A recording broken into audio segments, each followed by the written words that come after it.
I was sold to a monster, and I had 24 hours to say yes.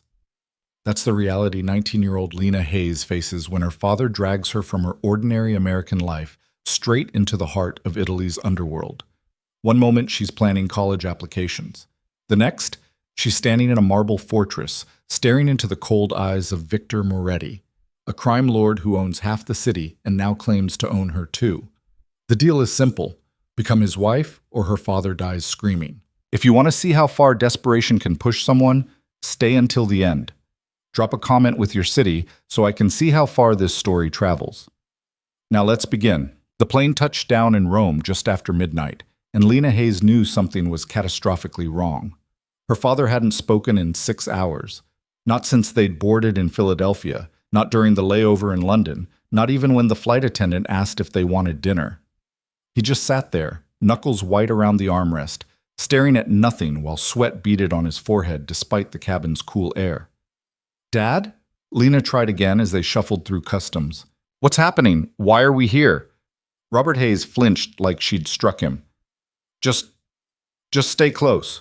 Don't talk to anyone." The fluorescent lights of Leonardo da Vinci Airport buzzed overhead, casting everything in a sickly yellow glow. Lena pulled her jacket tighter, suddenly aware of how underdressed she was. Yoga pants, a university hoodie, sneakers she'd been wearing when her father had burst into her apartment 3 hours before their flight. "Pack a bag. Now. We're leaving." "Leaving? Dad, I have class tomorrow." "Lena, please." That single word, cracked and desperate, had frozen her mid-sentence. She'd never heard her father beg. Robert Hayes was a stoic man, a quiet accountant who did taxes for small businesses and spent his evenings watching baseball. He didn't do spontaneous. He didn't do international flights booked at 3 in the morning. He definitely didn't sound afraid. So she'd packed. And now here they were, in a country she'd never visited, for reasons he refused to explain. Outside the terminal, the night air hit her like a warm hand. September in Rome apparently meant humidity that made her hair stick to her neck. Her father scanned the pickup area with jerky, panicked movements, his hand trembling as he gripped his single duffel bag. "There," he muttered, nodding toward a black Mercedes idling near the curb. The windows were tinted so dark Lena couldn't see inside. Her stomach twisted. "Dad, whose car is that? Just get in. I'm not getting into some random—" The rear door opened. A man stepped out, tall, broad-shouldered, wearing a suit that probably cost more than Lena's entire semester tuition. His face was hard, expressionless, and he didn't ask if they needed help. He simply opened the trunk and stood there, waiting. Robert grabbed Lena's arm and pulled her toward the car. "Dad, stop. Get in!" His grip hurt. Lena stumbled forward, her heartbeat hammering in her ears as the suited man took their bags with mechanical efficiency. Up close, she could see the bulge under his jacket. A gun. This man was carrying a gun. "Dad, what the hell is going on?" "I'll explain. Just, please, Lena, get in the car." She should have run. Every instinct screamed at her to bolt back into the airport, to find security, to call someone. But her father's face stopped her. He looked broken, hollowed out, like a man standing at the edge of a cliff with no way back. So she got in. The interior smelled like leather and expensive cologne. Another man sat in the driver's seat, older, with gray at his temples and the same dead-eyed expression. Neither of them spoke. The engine purred to life, and they pulled away from the terminal, merging into the sparse late-night traffic. Lena twisted in her seat to face her father. "Talk, now." Robert's hands shook in his lap. He opened his mouth twice before any sound came out. "I made a mistake."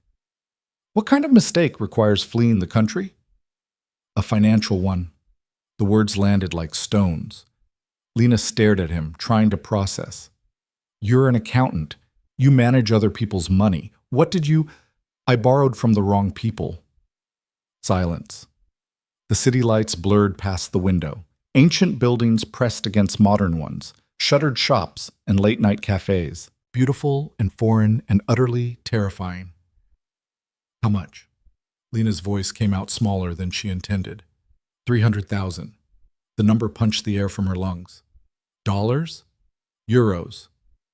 Over $350,000. Lena's mind reeled. Her father lived in a modest apartment, drove a 12-year-old Honda, clipped coupons for groceries. Where had he even... I thought I could fix it, Robert continued, his voice breaking. There was this investment opportunity, a sure thing, and I just needed capital to get in. So I found someone who would lend it to me. I was going to triple the money, pay them back with interest, and finally, he choked on whatever came next. It wasn't a sure thing. Jesus Christ, Dad. I tried to pay them back. I sold everything. The apartment, the car, my retirement accounts. It wasn't enough. They said, he couldn't finish. Lena watched her father crumble in real time.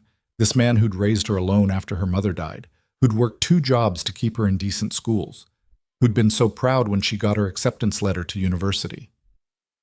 They said if I didn't settle the debt, they'd make an example of me, Robert whispered. And then they offered an alternative.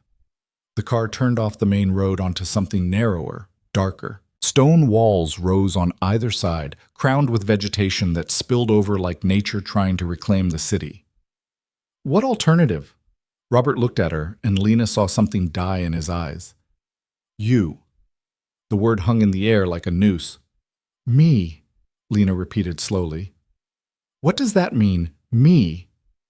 There's a man, an important man. He's willing to forgive the debt if... Robert's voice cracked. If you agree to certain terms. The car climbed higher into the hills, away from the tourist districts, away from anyone who might hear her scream. Lena's hands curled into fists, nails digging into her palms. What terms? Marriage! The world tilted. Lena actually laughed, a sharp, hysterical sound. You're insane. You didn't just drag me to Italy. You sold me like property? It's not like that. Then what is it like? Her voice rose, and the driver's eyes flicked to the rearview mirror. She didn't care. You gambled away money you didn't have, and now I'm supposed to marry some stranger to fix your mess? He's not... It's complicated. How old is he? Silence. Dad. How old? Early 50s. Lena's vision swam. She was 19. 19. Still figuring out her major, still getting carded at bars, still occasionally sleeping with her childhood teddy bear when final stress got bad. And her father wanted her to marry a man in his 50s. No. The word came out steady, certain. Absolutely not. Turn this car around. Lena, I'm not doing this. I don't care about your debt. I don't care about your mistakes. You don't get to trade me like collateral. They'll kill me. 4 words. Quiet. Final. Lena froze. Her father met her eyes, and she saw the truth there. This wasn't exaggeration or manipulation. This was fact. If she refused, Robert Hayes was a dead man. There has to be another way, she said, hating how her voice shook. Police? Witness protection. Something. These people own the police. They own judges, politicians, half the businesses in this city. There's no protection from them. There's no running. He reached for her hand and she yanked it away. I know I have no right to ask this. I know I've failed you in every possible way. But please, Lena, I'm begging you, just meet him. Just consider it. Consider marrying a man I've never met to save your worthless ass? The slap would have been kinder than the flinch her words caused. Robert shrank back, and for a moment, Lena almost felt guilty. Almost. The car turned through an ornate iron gate that swung open as they approached. No guard station, but Lena spotted cameras, motion sensors, the kind of security that screamed serious money and serious paranoia. The driveway stretched ahead, lined with cypress trees that stood like sentinels in the darkness. Then the villa came into view. It was massive, 3 stories of honey-colored stone with arched windows that glowed with warm light. Manicured gardens spread out on either side, dotted with fountains and sculptures that probably cost more than her father's debt. It looked like something from a movie. Beautiful, imposing, utterly unreal. The car stopped at the base of wide stone steps. The driver got out first, then opened Lena's door. She sat frozen, her body refusing to move. Miss, the driver said in accented English, please. It wasn't a request. Lena stepped out on shaking legs. The night air smelled like jasmine and rosemary, deceptively peaceful. Her father came around the car, and together they climbed the steps toward double doors that opened before they reached them. A woman stood in the doorway, older, elegant, wearing a black dress, and an expression of cool appraisal. She said something in rapid Italian to the driver, who nodded and disappeared with their bags. "Miss Hayes." The woman's English was perfect, barely accented. "Welcome. I am Signora Russo. Please, come inside." The entrance hall was obscene.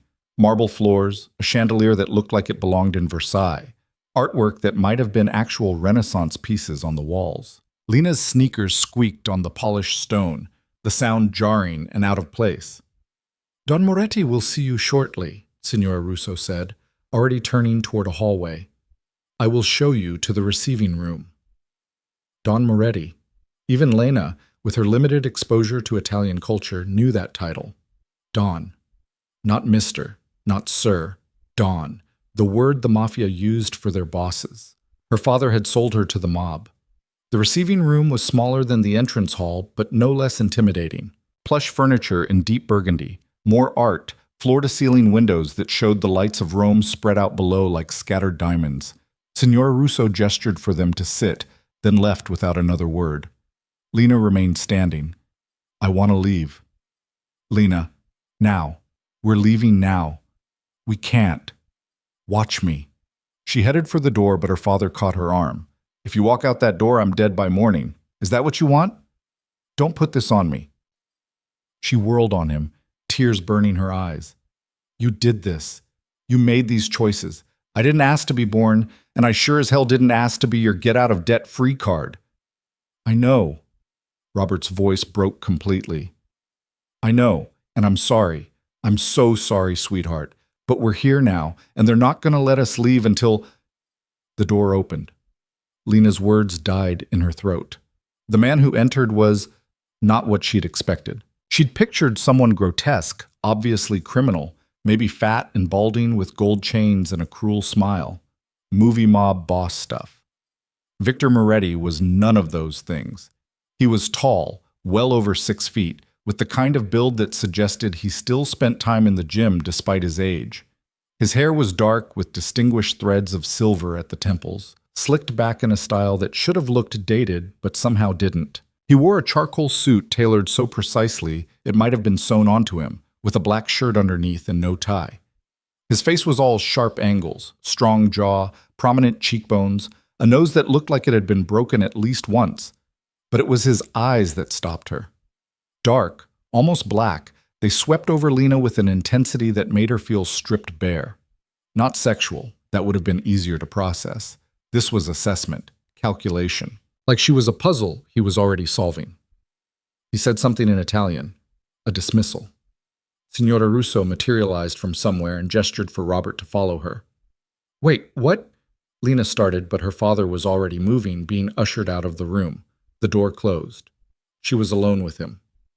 Victor Moretti circled her slowly, like a buyer inspecting merchandise. Lena forced herself to stand still, to meet his gaze even as her heart hammered so hard she thought it might crack a rib. "So," he said finally, his English carrying a rich Italian accent that made every word sound deliberate, "you are Robert's daughter. And you're the man who thinks he can buy me." One dark eyebrow rose. "You have your father's coloring, but it seems not his sense of self-preservation. My father's an idiot who gambled with money he didn't have. What I am is pissed off." "Yes, I can see that." He moved to a sideboard and poured 2 glasses of deep red wine. "Sit." "I'll stand." "I said sit." The words didn't get louder, but something in them changed. They became an order backed by the kind of authority that expected obedience.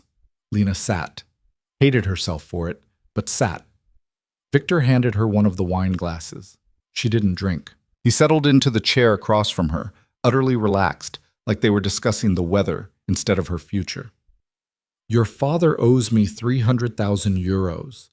He cannot pay. I offered him an alternative and he accepted. Do you understand these facts? I understand that you're a criminal who preys on desperate people. I prefer entrepreneur." A slight smile touched his lips, cold and humorless. "Your father came to me seeking an investment loan. I was clear about the terms, the interest, the consequences of default. He signed the agreement. I did not prey on him. He sought me out. And now you want his daughter as payment. That's trafficking. I want a wife. Your father suggested you might be suitable. He sipped his wine. If you agree, his debt is forgiven. If you refuse, he let the sentence hang. He dies. In the long run, we all die, Miss Hayes. But yes, your father's death would be considerably more imminent and unpleasant than average. The casual way he said it made Lena's skin crawl. You'd really kill him over money? I would kill him over disrespect. The money is secondary. Victor leaned forward, elbows on his knees, the picture of patience. Let me be clear about something. I am not a good man. I do not pretend to be. I operate in a world where weakness is death and debts are sacred. Your father entered this world willingly. He lost. These are the consequences. And I'm just collateral damage. You are an opportunity. He gestured around them. As my wife, you would want for nothing. This villa, homes in Milan and the Amalfi Coast, cars, clothing, anything you desired. You would be protected, elevated to a position of respect and power. I'd be a prisoner. You'd be a partner. Lena laughed bitterly. Partner. Right. Because nothing says partnership like being sold off to erase Daddy's gambling debt. Something flickered across Victor's face. Annoyance, maybe, or reassessment.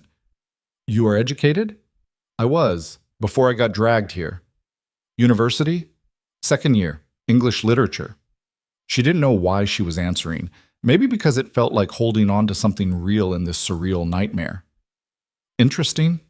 He stood, moving to the windows. With his back to her, he seemed less intimidating, just a man in a nice suit looking at a pretty view. I have no need for a trembling, terrified wife who submits out of fear. That would bore me. But a woman with fire, with intelligence. He turned back to face her. That could be valuable. I'm not for sale.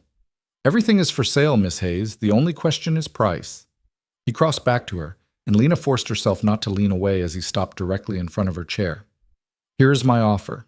Agree to marry me, and your father's debt disappears. More than that, he receives a monthly stipend, enough to live comfortably for the rest of his life. You remain here, as my wife, learning our ways and our language. After 1 year, if you are truly miserable, we can discuss alternative arrangements. Divorce? Something like that. It was a trap, had to be. Men like this didn't just let people walk away. But Lena's mind raced through her options and kept coming back to the same terrible conclusion. She had none. She could refuse. Her father would die, probably horribly, and Lena would… What? Fly home? The men who'd driven them here would never let her reach the airport. She could try to run, but where? She didn't speak Italian, didn't know the city, had no money and no resources. They'd find her in hours. She could fight, scream, kick, claw her way to the door. And then what? There were guards, cameras, locked gates. Fighting would only delay the inevitable. Or she could agree, buy time. Marry this monster and look for an opening, a weakness, some way to escape once she'd learned the layout and the rhythms of this place. If I say yes, Lena said slowly, I want terms. Victor's expression sharpened with interest. Go on. My father gets his money, like you said, but I want proof he's safe, regular contact. Done. Next? I'm not sleeping with you. The words tumbled out, desperate and defiant.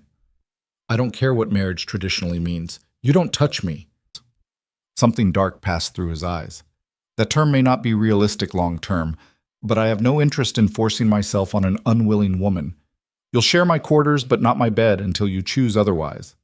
I won't choose otherwise. We'll see. He said it like a certainty, and Lena wanted to throw her wine glass at his arrogant face. Other terms? Freedom to move around the house.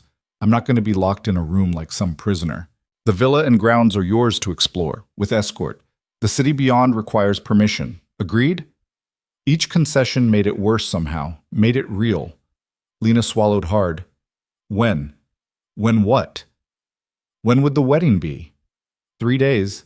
We have a chapel on the grounds, a priest who asks no questions. Simple, private, legal.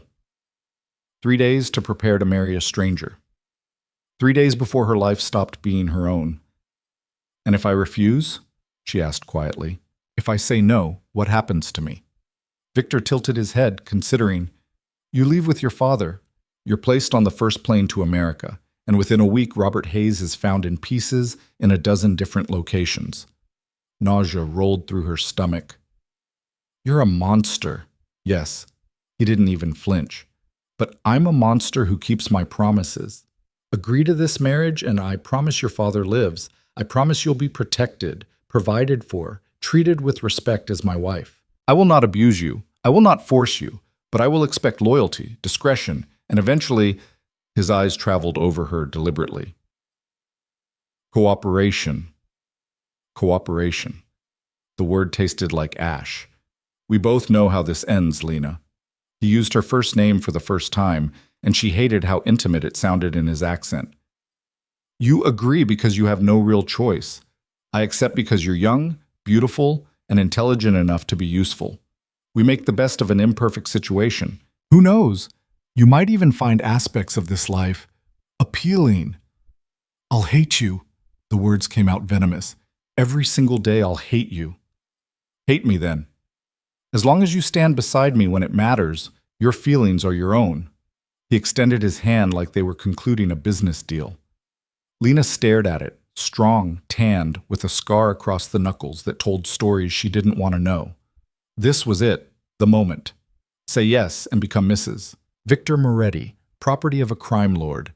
Say no and watch her father die, knowing she could have saved him. Some choice. Lena's hand shook as she reached out. Their fingers touched, and Victor's grip was warm, firm, completely controlled. He pulled her to her feet, close enough that she could smell his cologne, something woody and expensive. Say it, he commanded softly, so there's no misunderstanding. Her throat felt like sandpaper. I agree. To marry you, to be your wife. Each word was a nail in her own coffin. In exchange for my father's debt forgiven and his safety guaranteed. Good. Victor released her hand but didn't step back. Your father will be escorted to a hotel tonight and given money for expenses. Tomorrow, Signora Russo will take you for measurements. You'll need appropriate clothing. The day after, you'll meet with the priest. 3 days from now, we marry. Any questions? About 1,000, but Lena's mind had gone blank with shock. She shook her head. Then welcome to your new life, mia futura moglie. He said something else in Italian that sounded formal, final. Then he moved past her to the door, opening it to reveal Signora Russo waiting in the hall. Show Miss Hayes to her quarters. Make sure she has everything she needs. He was gone before Lena could respond, his footsteps echoing down the marble hallway until they faded into silence. Signora Russo gestured. This way, please. Lena's legs somehow carried her forward, following the older woman through a maze of corridors and up a sweeping staircase. The villa was enormous, room after room of opulence that blurred together. She barely registered any of it. Finally, they stopped at a door that Signora Russo opened to reveal a bedroom that was larger than Lena's entire apartment back home. A massive 4-poster bed dominated the space, draped in silk that looked like it cost more than a car. French doors led to a balcony. Original artwork hung on walls painted a soft cream. An attached bathroom visible through another door appeared to feature a tub the size of a small pool. Your belongings will be brought up shortly, Signora Russo said. If you need anything, there is a call button beside the bed. I would suggest you rest. Tomorrow will be a very full day. She left, and Lena heard the distinct click of a lock. She was in a gilded cage. Lena walked to the French doors and tried them. Locked. The windows didn't open. Even the bathroom had frosted glass that didn't show the outside world. Beautiful, luxurious, and utterly inescapable. She sank onto the edge of the bed, and that's when the tears finally came. Great, heaving sobs that shook her entire body. She cried for her stolen future, for the college degree she'd never finish, for the normal life she'd never have. She cried for her father's weakness and her own helplessness. She cried until there was nothing left, until she was hollow and empty.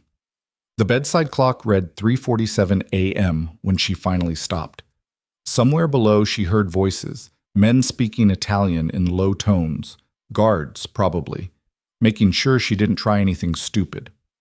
Lena stood and walked to the mirror above an antique dresser. The girl looking back had red-rimmed eyes, tear-stained cheeks, tangled hair. She looked young, terrified, broken. 3 days, that girl in the mirror whispered. 3 days until you belong to him. No. Lena straightened, wiped her face, forced steel into her spine. 3 days until she married him, but she would never belong to anyone. Victor Moretti could put a ring on her finger and call her wife, but he couldn't touch who she was inside. She would survive this, learn everything she could about this world, this villa, these people, find the weaknesses in their security, the gaps in their attention, and when the opportunity came, and it would come, she would run. Until then, she would play the role. The obedient bride, the respectful wife, whatever it took to keep breathing, to keep planning. Victor thought he'd bought himself a partner. But Lena Hayes wasn't for sale. She was for rent, temporarily, until she found a way out. She repeated that thought like a mantra as she finally crawled into the enormous bed, still fully dressed, too exhausted to care about the silk sheets or the uncomfortable waistband of her yoga pants. I will survive this. I will escape. He doesn't own me. He doesn't own me. He doesn't... Sleep took her mid-thought, dragging her down into darkness where, mercifully, Victor Moretti didn't exist. Marditan. Morning came too soon, announced by Signora Russo entering without knocking. Lena jolted awake, disoriented by the unfamiliar room and the soft light filtering through curtains she didn't remember closing. Breakfast in 30 minutes, the older woman announced, setting down a tray on a nearby table. Shower, dress, the blue outfit hanging in the closet. She left before Lena could protest. Not that protesting would matter. That had become abundantly clear. The shower was an exercise in surreal luxury. The bathroom featured heated marble floors, a rainfall showerhead that felt like standing in a tropical storm, and products that probably cost more per ounce than gold. Lena stood under the water until it started to cool, trying to wash away the grime of travel and terror. The blue outfit turned out to be a simple but elegant dress in navy linen, paired with low heels and delicate gold jewelry. It fit perfectly, which meant someone had estimated her size with disturbing accuracy. Or, more likely, they'd gone through her luggage and measured her existing clothes. The thought of strangers handling her belongings made her skin crawl. Breakfast was served in a sun-drenched room with views of the gardens. Lena found her father already seated at a long table, looking small and tired. An untouched plate of pastries sat in front of him. Lena! He stood when she entered, reaching for her, but she moved past him to take a seat on the opposite side of the table. The hurt on his face should have satisfied her. It didn't. A young woman in staff uniform brought Lena coffee, espresso, thick and bitter, and more pastries, along with fruit, cheese, cold meats. Food for a dozen people presented for two. They ate in silence for several minutes before Robert finally spoke. I'm leaving this morning. Lena's head snapped up. What? Don Moretti arranged it. A hotel in the city, expenses paid until I can figure out next steps. He wouldn't meet her eyes. He's been generous. Generous, Lena repeated flatly. He's taking your daughter, and you think he's generous because he's throwing you some cash? I know how this looks. Do you? She leaned forward. Do you have any idea what you've done? I'm 19, Dad. I was supposed to be studying for midterms. Instead, I'm being forced to marry a criminal because you couldn't manage your own greed. I was trying to give us a better life. We had a life. It wasn't fancy, but it was ours. And you threw it away for what? A bigger apartment? A nicer car? Robert's hands clenched around his coffee cup. You don't understand. After your mother died, I watched you grow up in hand-me-downs, sharing a bedroom with my office, eating pasta 5 nights a week because it was cheap. I wanted more for you. I didn't ask for more. The words burst out too loud in the quiet room. I never asked you to risk everything on some stupid investment scheme. That was your ego, your pride. And now I'm paying for it. I know. His voice broke. I know, and I'm sorry. If I could take it back... But you can't. Lena stood abruptly, her chair scraping against the floor. You can't take it back, and I can't refuse without getting you killed. So congratulations, Dad. You finally gave me a better life. I hope it was worth it. She left him sitting there and found Signora Russo waiting in the hallway like she'd been listening the whole time. Probably had been. "This way, Miss Hayes, we have appointments." The next several hours blurred together in a montage of Italian efficiency. A tailor came to the villa, measuring every inch of Lena's body while making notes in rapid-fire Italian. A hairstylist followed, evaluating her natural waves and color with the critical eye of an artist approaching a difficult canvas. Someone else appeared to assess her shoe size, jewelry preferences, makeup shades. It felt like being prepared for auction. Through it all, Signora Russo supervised with the calm authority of a general directing troops. She answered Lena's questions in clipped English, offering no more information than absolutely necessary. "Where's Victor? Don Moretti has business in the city. When will he be back? When his business concludes." "What exactly does he do? What's his business?" A pause, then, "Import and export." "Sure, import and export." Lena had watched enough crime shows to know what that was code for. By early afternoon, she was exhausted and starving. Lunch appeared as if summoned, more Italian delicacies that Lena picked at without enthusiasm. She was just pushing around a piece of prosciutto when voices echoed from the entrance hall. Victor had returned. He strode into the dining room still in his suit from the night before, though his jacket was gone and his sleeves were rolled up. There was a faint shadow of stubble on his jaw, and when he poured himself water from a crystal pitcher, Lena noticed his knuckles were scraped raw. "How are the preparations?" he asked casually, like they were planning a dinner party instead of a forced marriage. "Fine," Lena said shortly. "Good. Tomorrow you'll meet Father Matteo. He'll explain the ceremony. It will be brief." "Can't wait." Victor's eyes narrowed at her tone. He dismissed Signora Russo with a gesture, and suddenly they were alone. He took the chair her father had occupied that morning, close enough that Lena could see the flecks of amber in his dark eyes. "Let me be clear about something," he said quietly. "I understand that you're angry. You have every right to be. But disrespect, particularly in front of others, will not be tolerated. When we are alone, you may speak your mind. In public, you will be polite, deferential, and loyal. Do you understand?" "Or what?" The words escaped before Lena could stop them. "You'll kill me too?" "No." He leaned back, studying her. "But I will make your life here considerably more difficult than it needs to be. You want freedom to move around the villa? Earn it by showing you can be trusted. You want contact with your father? Prove you understand the rules. This doesn't have to be a prison, Lena, but if you fight me at every turn, that's exactly what it will become." Lena's jaw clenched. She wanted to throw her plate at him, to scream, to do anything to crack that infuriating calm. But she forced herself to breathe, to think, play the role, buy time. "I understand," she said through gritted teeth. "I don't think you do. Not yet." Victor stood, moving around the table to stand behind her chair. Lena's muscles locked as she felt his presence at her back, too close. "You think this is temporary. You think you'll find a way out, back to your American life. You won't." His hand came to rest on her shoulder, not gripping, just touching, his palm warm through the thin linen of her dress. Lena stopped breathing. "This is your life now," Victor continued, his voice low and inexorable. "The sooner you accept that, the easier it becomes. Fight it, and you'll only hurt yourself. I've broken stronger people than you, Lena. Don't make me break you too." Then he was gone, his footsteps receding down the hall, leaving Lena trembling with rage and something else she refused to name. Fear.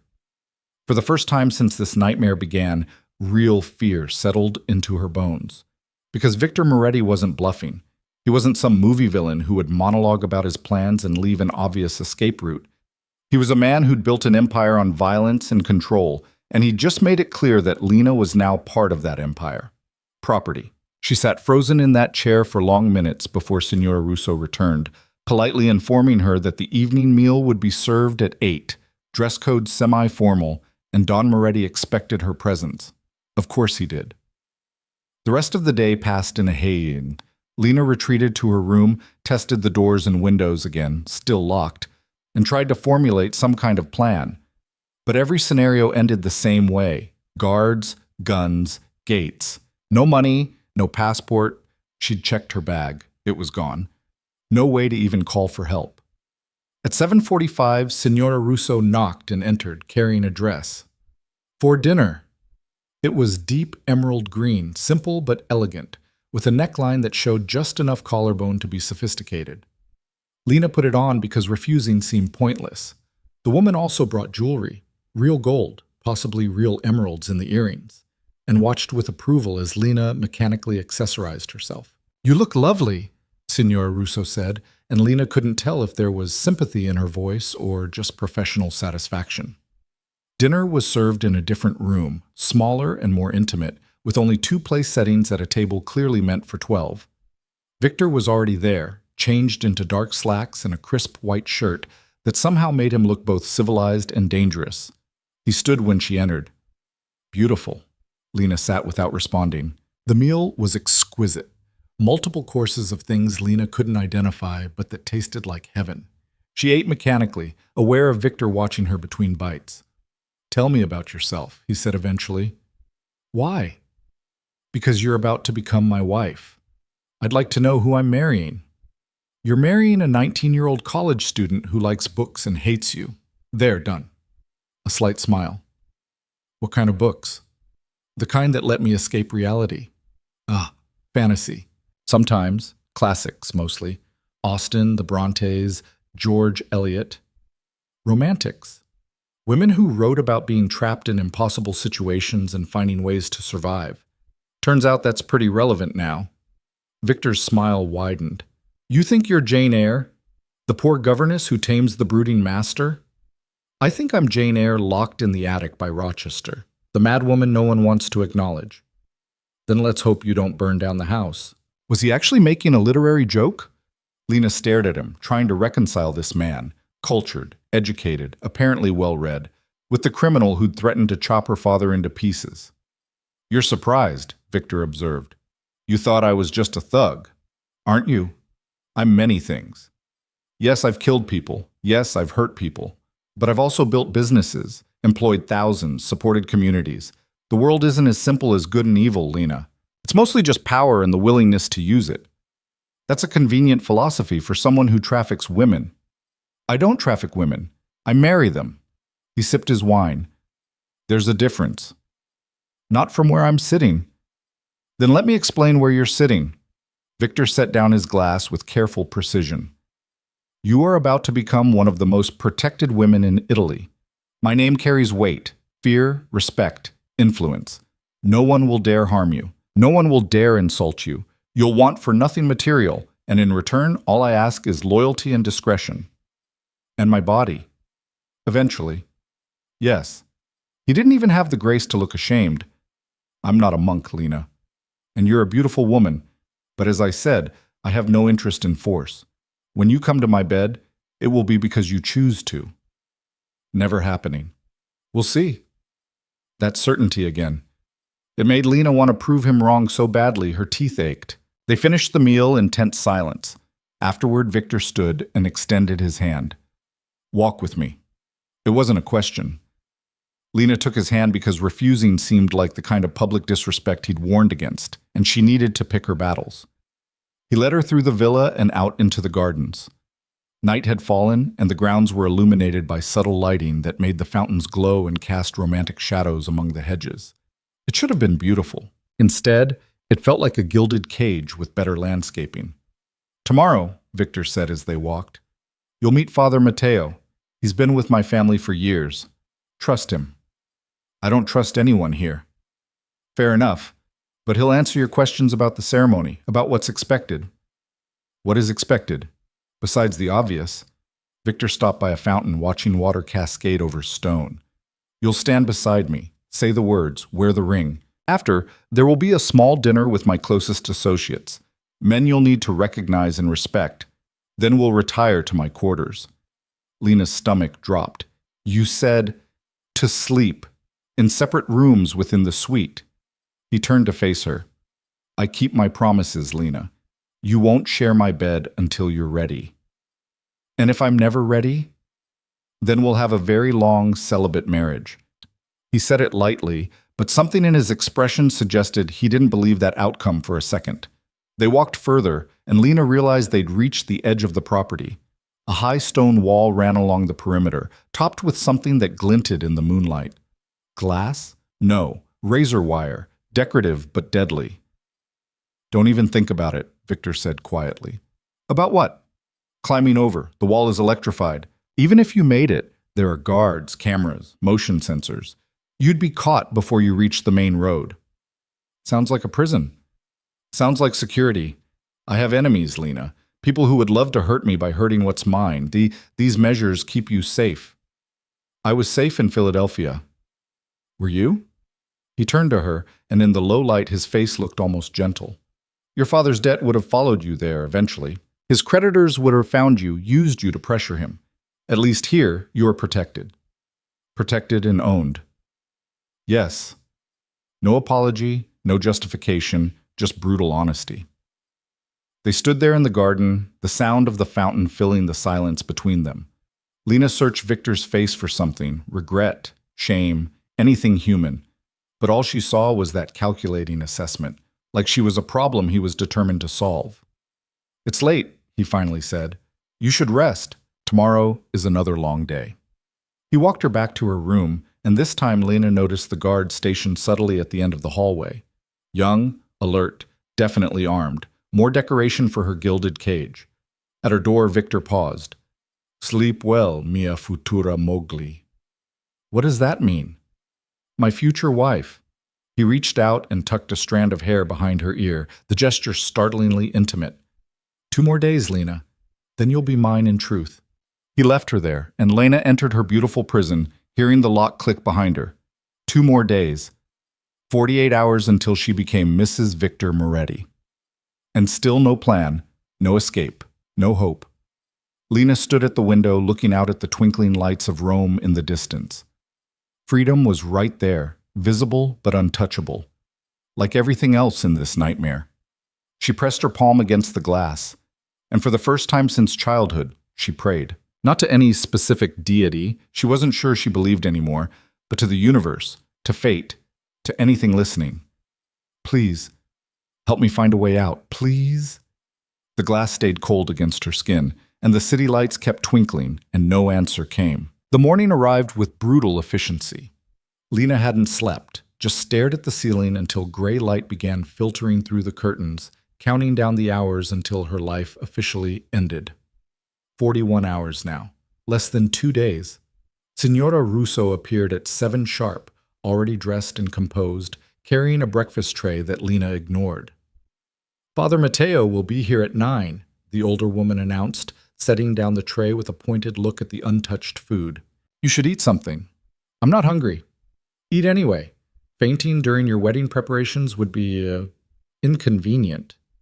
The way she said it, clinical, detached, made Lena wonder what this woman thought of the situation. Did Signora Russo care that her employer was forcing a teenager into marriage? Or was this just another task on her daily checklist, somewhere between supervising the staff and ordering groceries? Lena forced down some bread and coffee, her stomach rebelling with every swallow. By the time she was dressed, another perfectly fitted outfit that had appeared in the closet overnight, her hands were shaking. Father Matteo turned out to be a small man in his 60s, with kind eyes, and the sort of gentle demeanor that probably worked well for baptisms and funerals. He greeted Lena in accented English, his smile warm and apparently genuine. Miss Hayes, what a pleasure to meet you. Don Moretti has told me so much about you. Lena doubted that very much, but managed a polite nod. They were meeting in what Signora Russo called the morning room, another space filled with antiques and artwork that probably belonged in a museum. Father Matteo settled into a chair and gestured for Lena to sit across from him. I understand this is all quite sudden for you, he began gently. An international marriage, a new culture, many changes at once. That's one way to put it. If he noticed the edge in her voice, he didn't comment. The ceremony itself will be simple. Traditional vows, the exchange of rings, my blessing. The entire service should take no more than 20 minutes. 20 minutes to sign away her freedom. Seemed about right. And after? Lena asked. What happens after? There will be a dinner, as is customary. Don Moretti has invited his closest associates to welcome you into the family. Family. The word tasted bitter. Is that what we're calling organized crime now? Father Mateo's smile didn't waver. I've known Victor since he was a boy. He can be intense, but he is not without honor. If he has promised to care for you, he will keep that promise.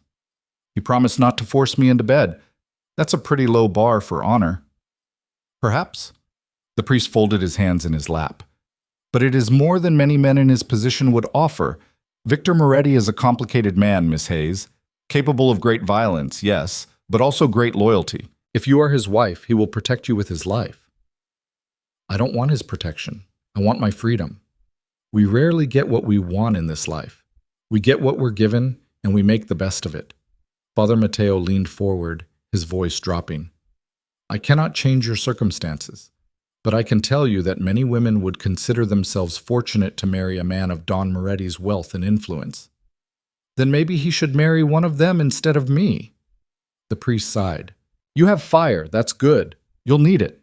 He stood, smoothing his cassock. The ceremony is the day after tomorrow at 4 o'clock. I suggest you use the time between now and then to prepare yourself mentally and spiritually. This is happening, Miss Hayes. Fighting it will only make you miserable. He left her sitting there, his words echoing in the sudden silence. This is happening, as if Lena needed the reminder. The rest of the day dragged by in a fog of wedding preparations that felt like being dressed for her own funeral. More fittings, this time for the wedding dress itself. A creation of ivory silk and delicate lace that probably cost more than her father's debt. It was beautiful. Lena hated it. The seamstress, a tiny woman with pins clutched between her teeth, circled her like a shark. Bellissima, she murmured, adjusting the hem. Don Moretti will be very pleased. I'm so glad his pleasure is the priority here, Lena muttered. Signora Russo, supervising from a nearby chair, raised an eyebrow. You would do well to remember that his pleasure is now your concern. As his wife, your role is to support him, represent him, honor him. Sounds like I'm joining a cult, not a marriage. Call it what you like. The expectations remain the same. Lena bit back the dozen responses burning on her tongue. Pick your battles, she reminded herself. Save your energy for when it matters. Lunch was a solitary affair. Victor was away on business again, which Lena was grateful for. She'd seen enough of him to last a lifetime. But as afternoon stretched toward evening, Signora Russo appeared with an announcement that made Lena's stomach drop. Don Moretti requests your presence in his office. Why? He didn't say, but when Don Moretti requests, we comply. The office was on the ground floor, down a hallway Lena hadn't explored yet. Signora Russo knocked once and opened the door without waiting for a response. The room was pure masculine power. Dark wood, floor-to-ceiling bookshelves, a massive desk that looked like it had been carved from a single piece of mahogany. Victor sat behind it, reading something on his laptop, still in business attire with his sleeves rolled up. He looked up when Lena entered, and something in his expression made her pause. Sit, he said, gesturing to one of the leather chairs facing the desk. Lena sat, hyper-aware of Signor Russo leaving and closing the door behind her. Alone with Victor again. That seemed to be happening more frequently. He closed the laptop and leaned back, studying her with that unnerving intensity. How were the preparations? Invasive. The dress fits well? It's a dress. It fits. A slight smile. Your enthusiasm is overwhelming. You want enthusiasm? Hire a prostitute. Oh, wait. You basically did. The smile vanished. Victor stood, moving around the desk with deliberate slowness. Lena forced herself not to lean away as he perched on the edge of the desk, directly in front of her chair, close enough that she could smell his cologne. Let's discuss something, he said quietly. Your attitude. My attitude is perfectly reasonable given the circumstances. Your attitude is going to get you in trouble. He tilted his head. I've been patient because I understand this is an adjustment, but tomorrow, you'll meet the men who form the backbone of my organization. They will be watching, judging, looking for weakness. If you show disrespect to me in front of them, it undermines my authority. Do you understand what I'm saying? You want me to play the obedient little wife. I want you to play the intelligent woman who understands that her survival depends on these men respecting her. Disrespect me, and they'll see you as fair game. Is that what you want? The question landed like ice water. Lena hadn't considered that. She'd been so focused on defying Victor that she hadn't thought about what that defiance would signal to others. No, she said quietly. Then here's what's going to happen. Tomorrow night at dinner, you will be polite, respectful. You'll speak when spoken to, smile when appropriate, and give these men no reason to think you're anything other than my willing bride. Can you do that? Every instinct screamed at her to refuse. But Lena thought about the men she'd glimpsed around the villa, hard-faced, cold-eyed, the kind who'd probably done things that would make her nightmares look tame. Victor at least had promised not to hurt her.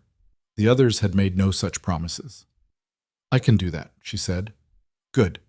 Victor reached out and caught her chin, tilting her face up. His touch was gentle but firm, completely controlled. I need you to understand something, Lena. I didn't choose this arrangement to humiliate you. Your father offered you as payment, yes, but I could have refused. I could have taken his debt in blood and been done with it.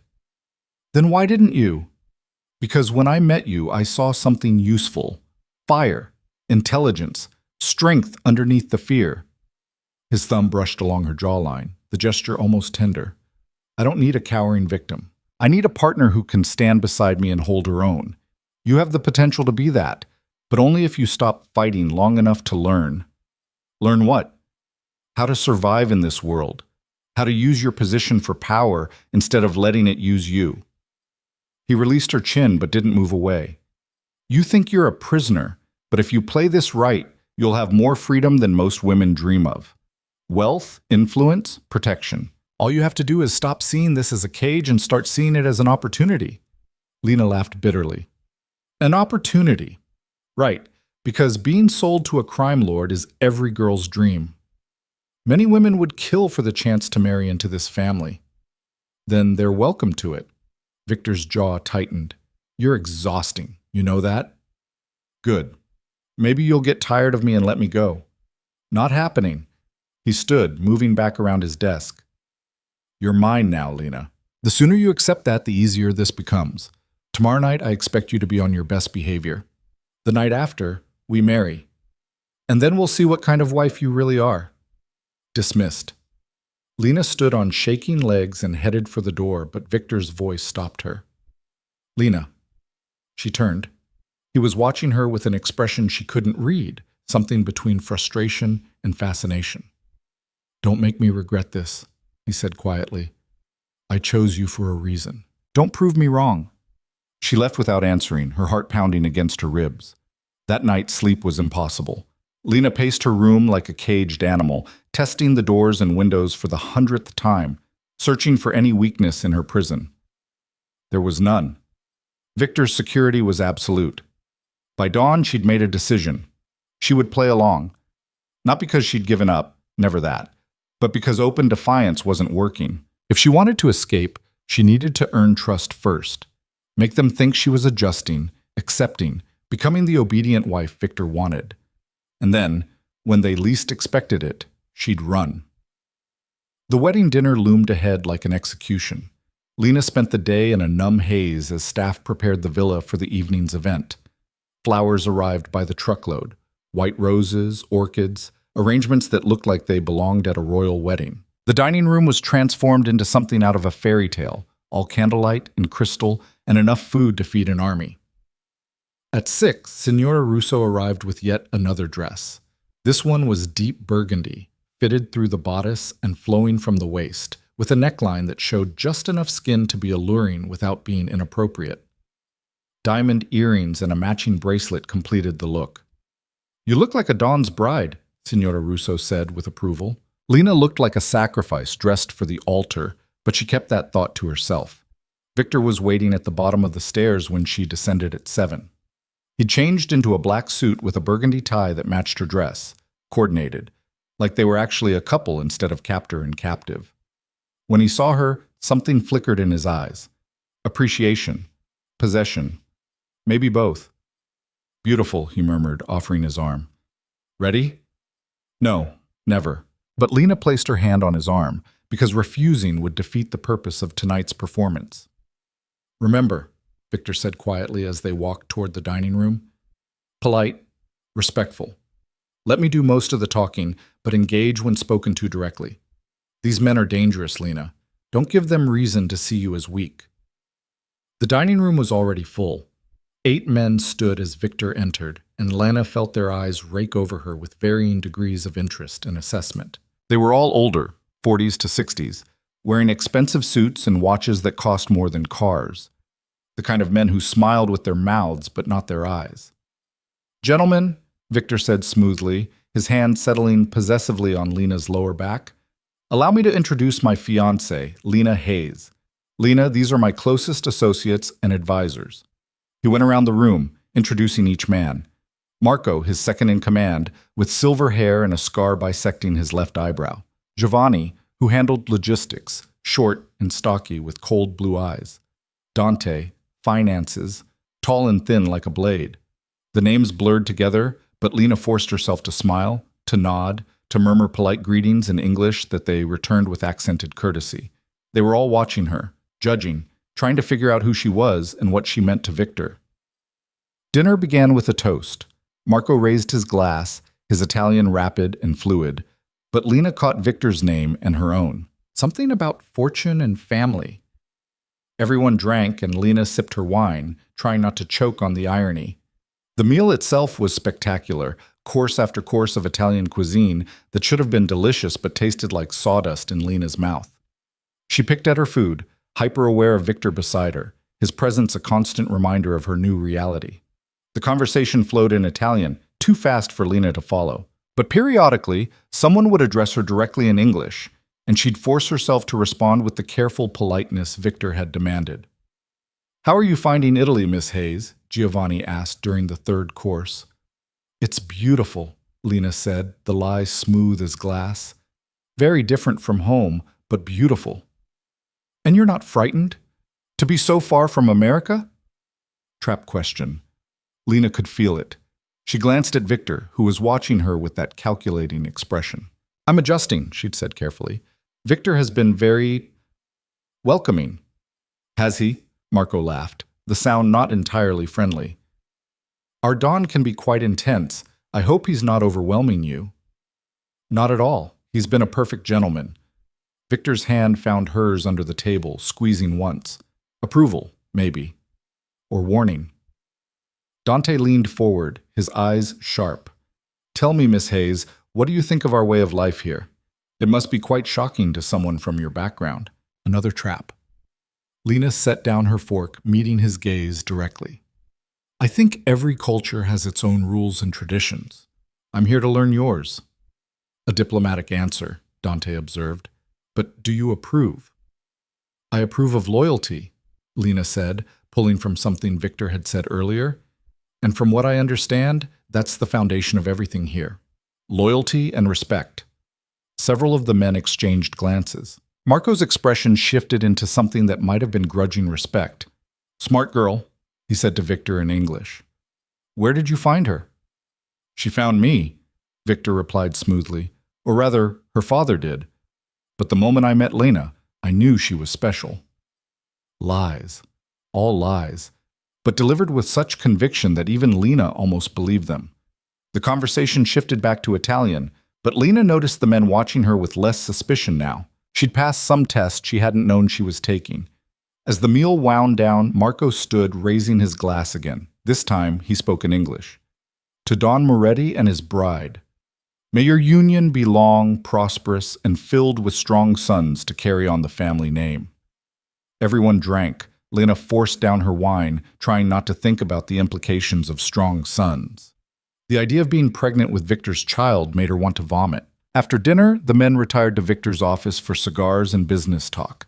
Lena was dismissed with polite nods and knowing looks that made her skin crawl. Signora Russo appeared to escort her back to her room. "You did well tonight," the older woman said as they climbed the stairs. "Better than expected." "Is that supposed to be a compliment?" "It's an observation. Don Moretti's associates can be difficult. You handled them with appropriate respect. He'll be pleased." "Lucky me."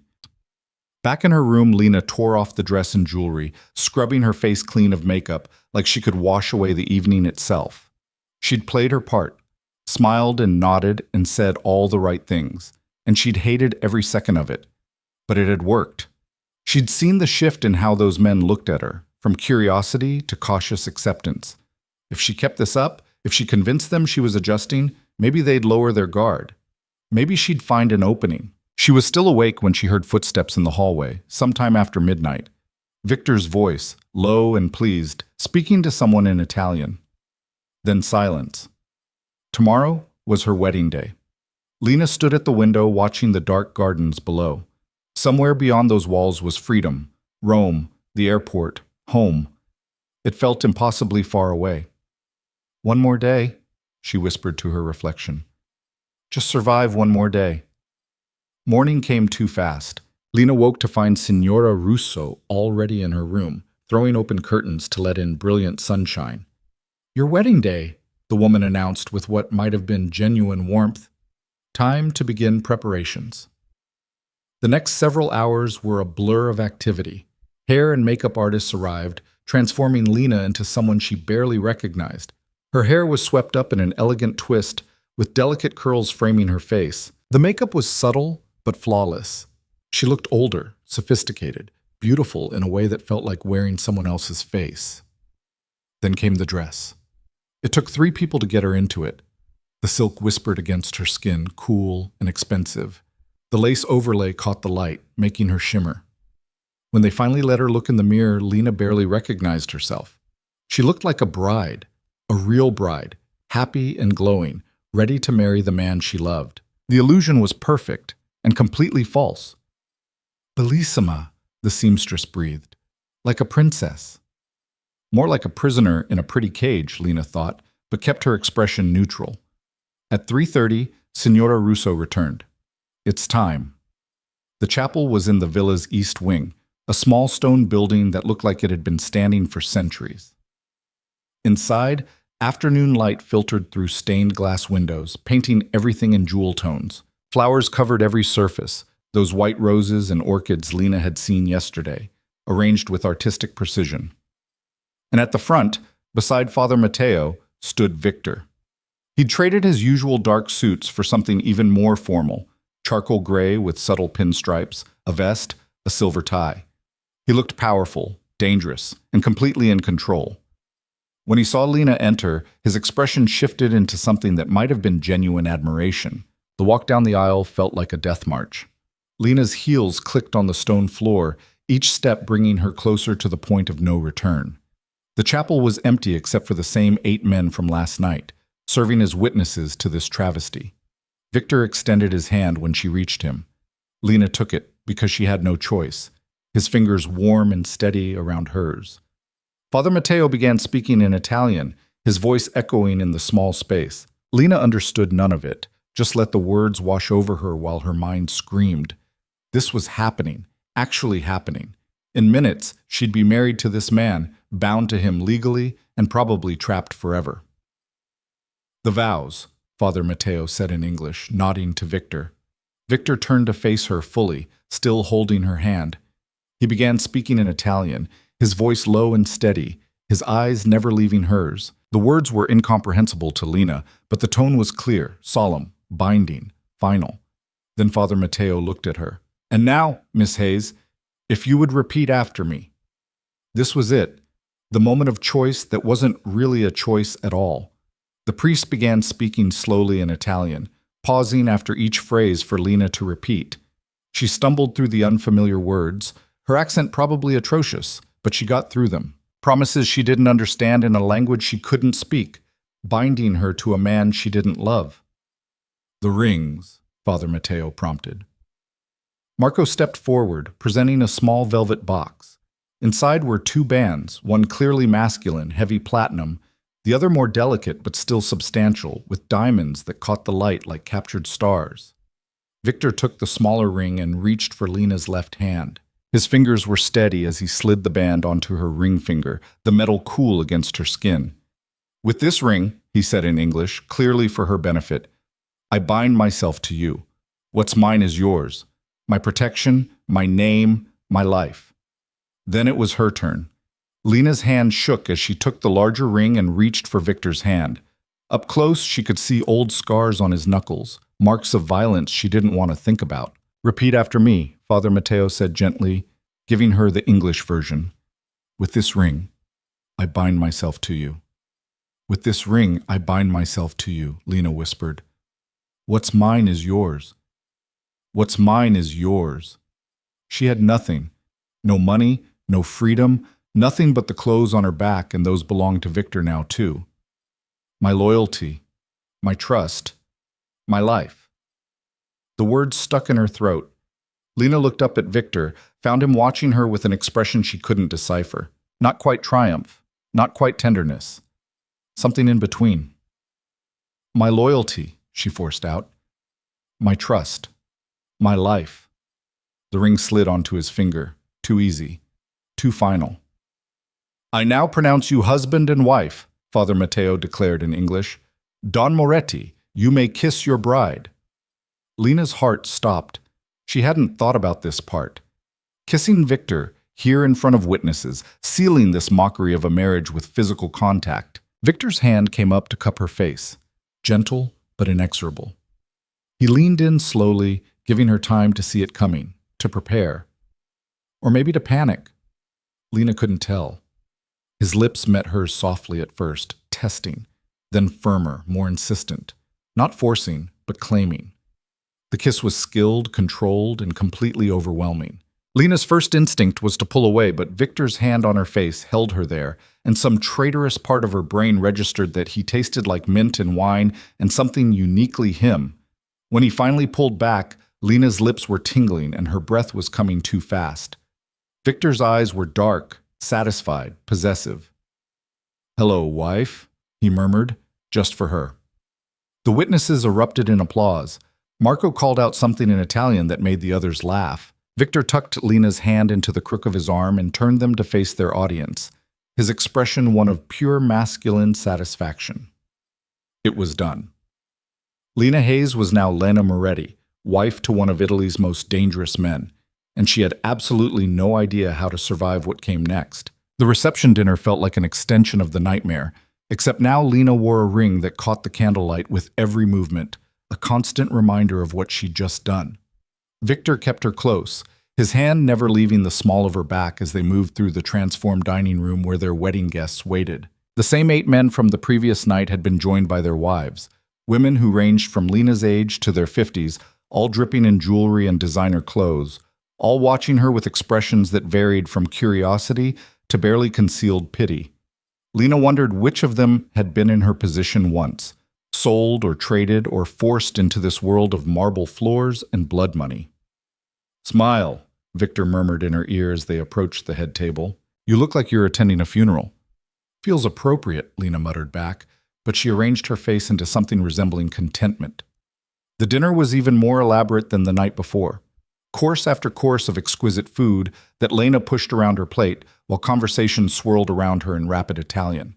She caught her name occasionally, saw the glances thrown her way, felt the weight of judgment from every direction. Marco's wife, a striking woman named Lucia, with sharp cheekbones and sharper eyes, leaned across the table during the 4th course. "How are you finding married life so far, Mrs. Moretti?" The title felt like a slap. Mrs. Moretti. That was her now, legally and completely. "It's been an adjustment," Lena said carefully, aware of Victor listening beside her. "Everything is so different from what I'm used to." "I imagine so. America to Italy, civilian life to this." Lucia gestured vaguely at the opulent surroundings. "It takes time to adapt, but you will. We all do eventually." There was something in her tone, sympathy, maybe, or warning. Lena couldn't tell which. "How long have you been married?" Lena asked, desperate to shift the focus away from herself. 23 years. I was 17 when I married Marco." Lucia sipped her wine, her expression unreadable. "Young, like you. Terrified like you. But I survived. More than survived. I built a life. You will too, if you're smart." Before Lena could respond, Victor stood, tapping his glass with a knife. The room fell silent immediately, all eyes turning to him. He spoke in Italian first, his voice carrying that natural authority that made people listen. Lena caught the word for wife, Mowgli, and her own name, but the rest was incomprehensible. Whatever he was saying made the men nod approvingly, and the women exchanged knowing looks. Then he switched to English, clearly for her benefit. And now, in a language my beautiful wife can understand. His hand found her shoulder, squeezing gently. Lena has entered our family today, bringing with her intelligence, strength, and a fire I find compelling. I expect each of you to treat her with the respect her position demands. She is under my protection, which means she is under yours as well. Anyone who threatens her, threatens me. The declaration should have been comforting. Instead, it felt like being claimed in front of an audience, Victor marking his territory for all to witness. To my wife, Victor concluded, raising his glass. May she learn to love this life as much as I already know I will love teaching her. Everyone drank. Lena forced down her wine, the alcohol burning in her empty stomach. The rest of dinner passed in a haze of toasts and well-wishes that felt increasingly surreal. By the time dessert arrived, some elaborate creation involving chocolate and gold leaf, Lena was exhausted, emotionally drained, and desperate to escape. But escape wasn't coming. Not tonight. Finally, mercifully, the dinner ended. The guests departed in a flurry of kisses and handshakes and knowing looks directed at Victor that made Lena's skin crawl. She knew what they were thinking, what they expected to happen next. When the last guest left, Signora Russo appeared with that efficient timing that suggested she'd been waiting just out of sight. I'll show Mrs. Moretti to your quarters, Don Moretti. No need. Victor's hand settled on Lena's waist. I'll take her myself. The walk through the villa felt like a death march. Victor guided her up the main staircase, down a different hallway than the one leading to her previous room. They stopped at a set of double doors that he opened to reveal a suite that made her previous quarters look like a closet. The space was massive, a sitting area with plush furniture, floor-to-ceiling windows overlooking the gardens, artwork that belonged in the Uffizi. And beyond an open archway, a bedroom dominated by a bed that could sleep 4 people comfortably. Your things have been moved, Victor said, gesturing to a door on the left. That's your dressing room and bathroom. Mine are through there. He pointed to another door on the right. The bedroom we share, but as promised, you have your own space. Lena looked at the bed, her stomach twisting. You said, I said I wouldn't force you, and I won't. Victor shrugged off his jacket, draping it over a chair. But we will sleep in the same room. Appearances matter, Lena. The staff talks, and I need everyone to believe this marriage is real. It is real, unfortunately. Real in all ways, he clarified, loosening his tie. Which means sharing a bed. I promise to keep to my side unless invited otherwise. You'll be waiting forever. We'll see. He moved to a sideboard and poured 2 glasses of amber liquid. Drink. You look like you need it. Lena took the glass because her hands needed something to hold. The liquor was smooth and strong, warming her from the inside. What happens now? Now you settle in. Tomorrow we begin your real education. Education in what? Language, for one. You need to speak Italian if you're going to survive here. Culture, protocol, how to move in our world. Victor sat on the edge of the bed, watching her over the rim of his glass. Also self-defense. That surprised her. Why would I need self-defense? Because my enemies would love to hurt me through you, and because I have no interest in a wife who can't protect herself. He took a long drink. There's a gym in the villa. Starting tomorrow, you'll train with Marco 3 times a week. He's been with me for 20 years. I trust him to teach you properly. The thought of learning to fight was almost appealing. Almost. And the rest of the time? You'll learn to run this household, meet with the other wives, attend functions at my side. You're Mrs. Moretti now. That comes with responsibilities. Sounds thrilling. It's survival. Victor stood, moving toward his dressing room. I suggest you change into something comfortable. It's been a long day. He disappeared through the door, leaving Lena standing in the middle of her new prison. She drained her glass and moved to the dressing room he'd indicated. It was enormous, lined with built-in wardrobes already filled with clothes she'd never chosen. The wedding dress would need to be hung up, but Lena couldn't face dealing with it yet. Instead, she found a simple nightgown. Silk, of course, because apparently cotton didn't exist in Victor's world, and changed in the attached bathroom. The bathroom was pure luxury. Marble everywhere, a shower that could fit 6 people, that tub she'd noticed before that was definitely big enough to swim in. Under other circumstances, Lena might have appreciated it. Now it just felt like another cage, prettier than most, but a cage nonetheless. When she emerged, Victor was already in bed, wearing only pajama pants, his chest bare and showing the kind of muscle definition that came from serious gym time. Scars marked his skin, a long one across his ribs, another near his shoulder, evidence of a violent life. He looked up from the book he was reading, his eyes traveling over her in the silk nightgown. Much better. Come to bed. Lena's feet refused to move. The bed was massive, but still. Sharing it with Victor felt like crossing a line she couldn't uncross. Lena. His voice held that note of command. I'm exhausted. You're exhausted. And standing there won't change anything. Come to bed. She forced herself to move, climbing onto the far side of the mattress and staying as close to the edge as possible. The sheets were cool silk against her skin, expensive and uncomfortable. Victor went back to his book like her presence beside him was completely normal. Lena lay rigid in the darkness beyond his reading light, staring at the ceiling, hyper-aware of his breathing, the warmth radiating from his side of the bed, the subtle shift of the mattress when he turned a page. Relax, he said without looking up. You're wound so tight, you're going to give yourself a stroke. How am I supposed to relax? By accepting reality. We're married. This is your bed now. I'm your husband now. Fighting it only makes you miserable. I am miserable. Then stop fighting. Finally, he closed the book and set it aside, turning to look at her. In the low light, his face looked younger, less harsh.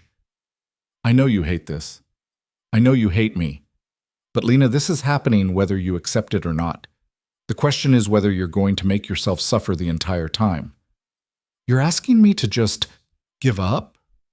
I'm asking you to adapt. There's a difference. He reached over and turned off the reading light, plunging the room into darkness broken only by moonlight through the windows. Get some sleep. Tomorrow is a new day. Sleep felt impossible with Victor less than 2 feet away, but exhaustion eventually claimed her. Lena drifted off, still pressed against the far edge of the mattress, as far from her husband as physics would allow. She woke to sunlight streaming through the windows and Victor already gone, his side of the bed cold. A note on his pillow, written in precise handwriting. Meeting in the city. Marco will come for you at 9 for your first training session. Wear appropriate clothing. V. The clock read 7:30. Lena had 90 minutes to prepare for whatever training entailed. She found workout clothes in the dressing room, expensive athletic wear in her size, because of course Victor's staff had thought of everything. By the time Marco knocked on the suite door at exactly 9, Lena was as ready as she'd ever be. Marco looked different in gym clothes, less intimidating, more human. The scar bisecting his eyebrow seemed less menacing in the morning light. Mrs. Moretti, he greeted her with a slight nod. Ready to begin? The gym was in the villa's basement, a full professional setup with equipment that looked brand new. Marco led her to a matted area in the corner. Don Moretti says you need to learn self-defense, he began in accented but clear English. Have you ever trained before? Does a high school self-defense seminar count? No. A slight smile. We'll start with basics. Awareness, positioning, how to break common holds. Eventually, we'll progress to actual combat techniques. The next hour was brutal. Marco was patient but exacting, showing her again and again how to position her body, where to strike, how to use an attacker's momentum against them. By the end, Lena was sweating and sore and oddly exhilarated. Good, Marco said as they finished. You learn quick. Natural athlete? I ran track in high school. That will help. Speed can save your life when strength fails. He tossed her a water bottle. Same time Wednesday. Don't skip meals or sleep. You need your strength. Over the following days, a routine emerged. Training with Marco 3 mornings a week, Italian lessons with a tutor named Signora Benedetti every afternoon, evenings spent either at formal dinners with Victor's associates or in the suite with her husband, learning to coexist in the same space without open hostility. Victor was gone frequently. Business in the city, he said, though Lena knew better than to ask details. When he was home, he was surprisingly tolerable. He didn't push for physical intimacy beyond what appearances required, didn't raise his voice, didn't do anything overtly cruel. He simply expected obedience, and when Lena provided it, he rewarded her with small freedoms. Permission to explore the villa grounds with an escort, access to the library, which held an impressive collection of English classics alongside Italian literature, video calls with her father once a week, supervised but permitted. Robert looked better each time they spoke, color returning to his face, the haunted desperation fading from his eyes. He'd found a small apartment, was looking into consulting work, seemed to be rebuilding.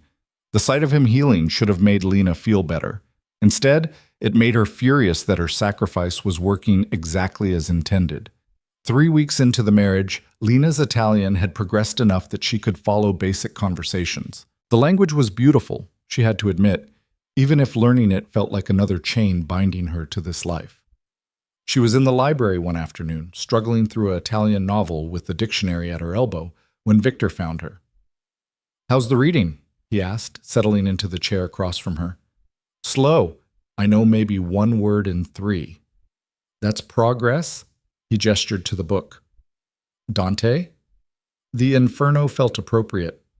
A genuine laugh, surprised and warm. "I suppose it would. What circle of hell are you in currently?" All of them simultaneously. Dramatic. But he was smiling, and Lena realized with a start that she'd made him genuinely laugh. It felt like a strange sort of victory. "I have something for you." He pulled a slim box from his jacket pocket and set it on the table between them. Lena eyed it warily. "It's not poisonous," Victor said dryly. "Open it."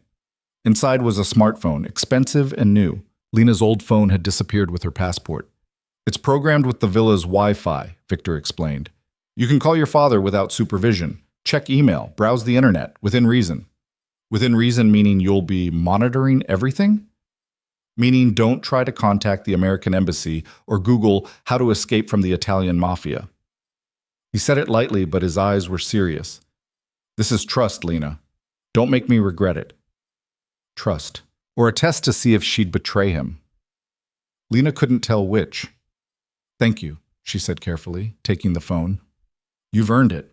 Marco says your training is progressing well. Signora Benedetti reports you're a quick study with the language, and you've been—" He paused, searching for the word. "Cooperative. At dinners, in public. I appreciate that. I'm playing my part." "Are you?" Victor leaned forward, elbows on his knees. "Or are you starting to adapt?" The question hit too close to something Lena had been trying not to examine, because the truth was, some things were getting easier. The Italian came more naturally each day. The routine felt less like prison and more like structure. She'd caught herself laughing at something Lucia said at a recent dinner, actually enjoying the conversation before remembering where she was and who she was with. "I'm surviving," Lena said finally. "That's all. And survival is the first step." Victor stood. "There's a gathering this weekend. Important people, business associates from Milan and Naples. I need you at your best." "Another performance?" "Another opportunity to prove you belong here." He moved toward the door, then paused. "You're doing better than I expected, Lena. Keep it up." The gathering turned out to be an elaborate party at a villa even more ostentatious than Victor's. Lena wore a midnight blue gown that cost more than her entire pre-Italy wardrobe, with sapphires at her throat that Victor had clasped there himself, his fingers lingering on her skin. "Remember," he'd murmured in the car, "you are Mrs. Moretti. You represent me and my interests.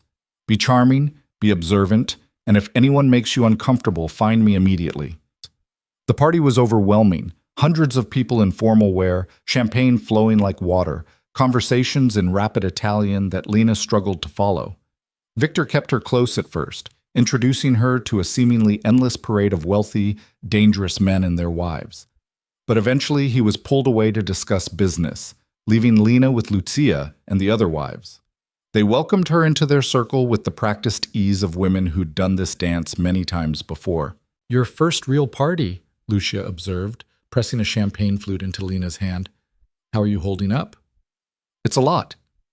"It always is." An older woman named Francesca, married to Dante, patted Lena's arm. "But you'll learn to navigate it. The trick is to look interested without actually listening to the business talk, and to remember faces even when you forget names." They were teaching her, Lena realized. Not out of kindness, necessarily, but because her failure would reflect on all of them. The wives had their own hierarchy, their own rules, and Lena was the newest member being shown the ropes. She was learning the difference between the various factions within Victor's organization when she felt eyes on her. Turning, Lena found a man staring at her from across the room. He was younger than most of the guests, early 30s maybe, with dark hair and darker eyes, handsome in a sharp, dangerous way. "Who is that?"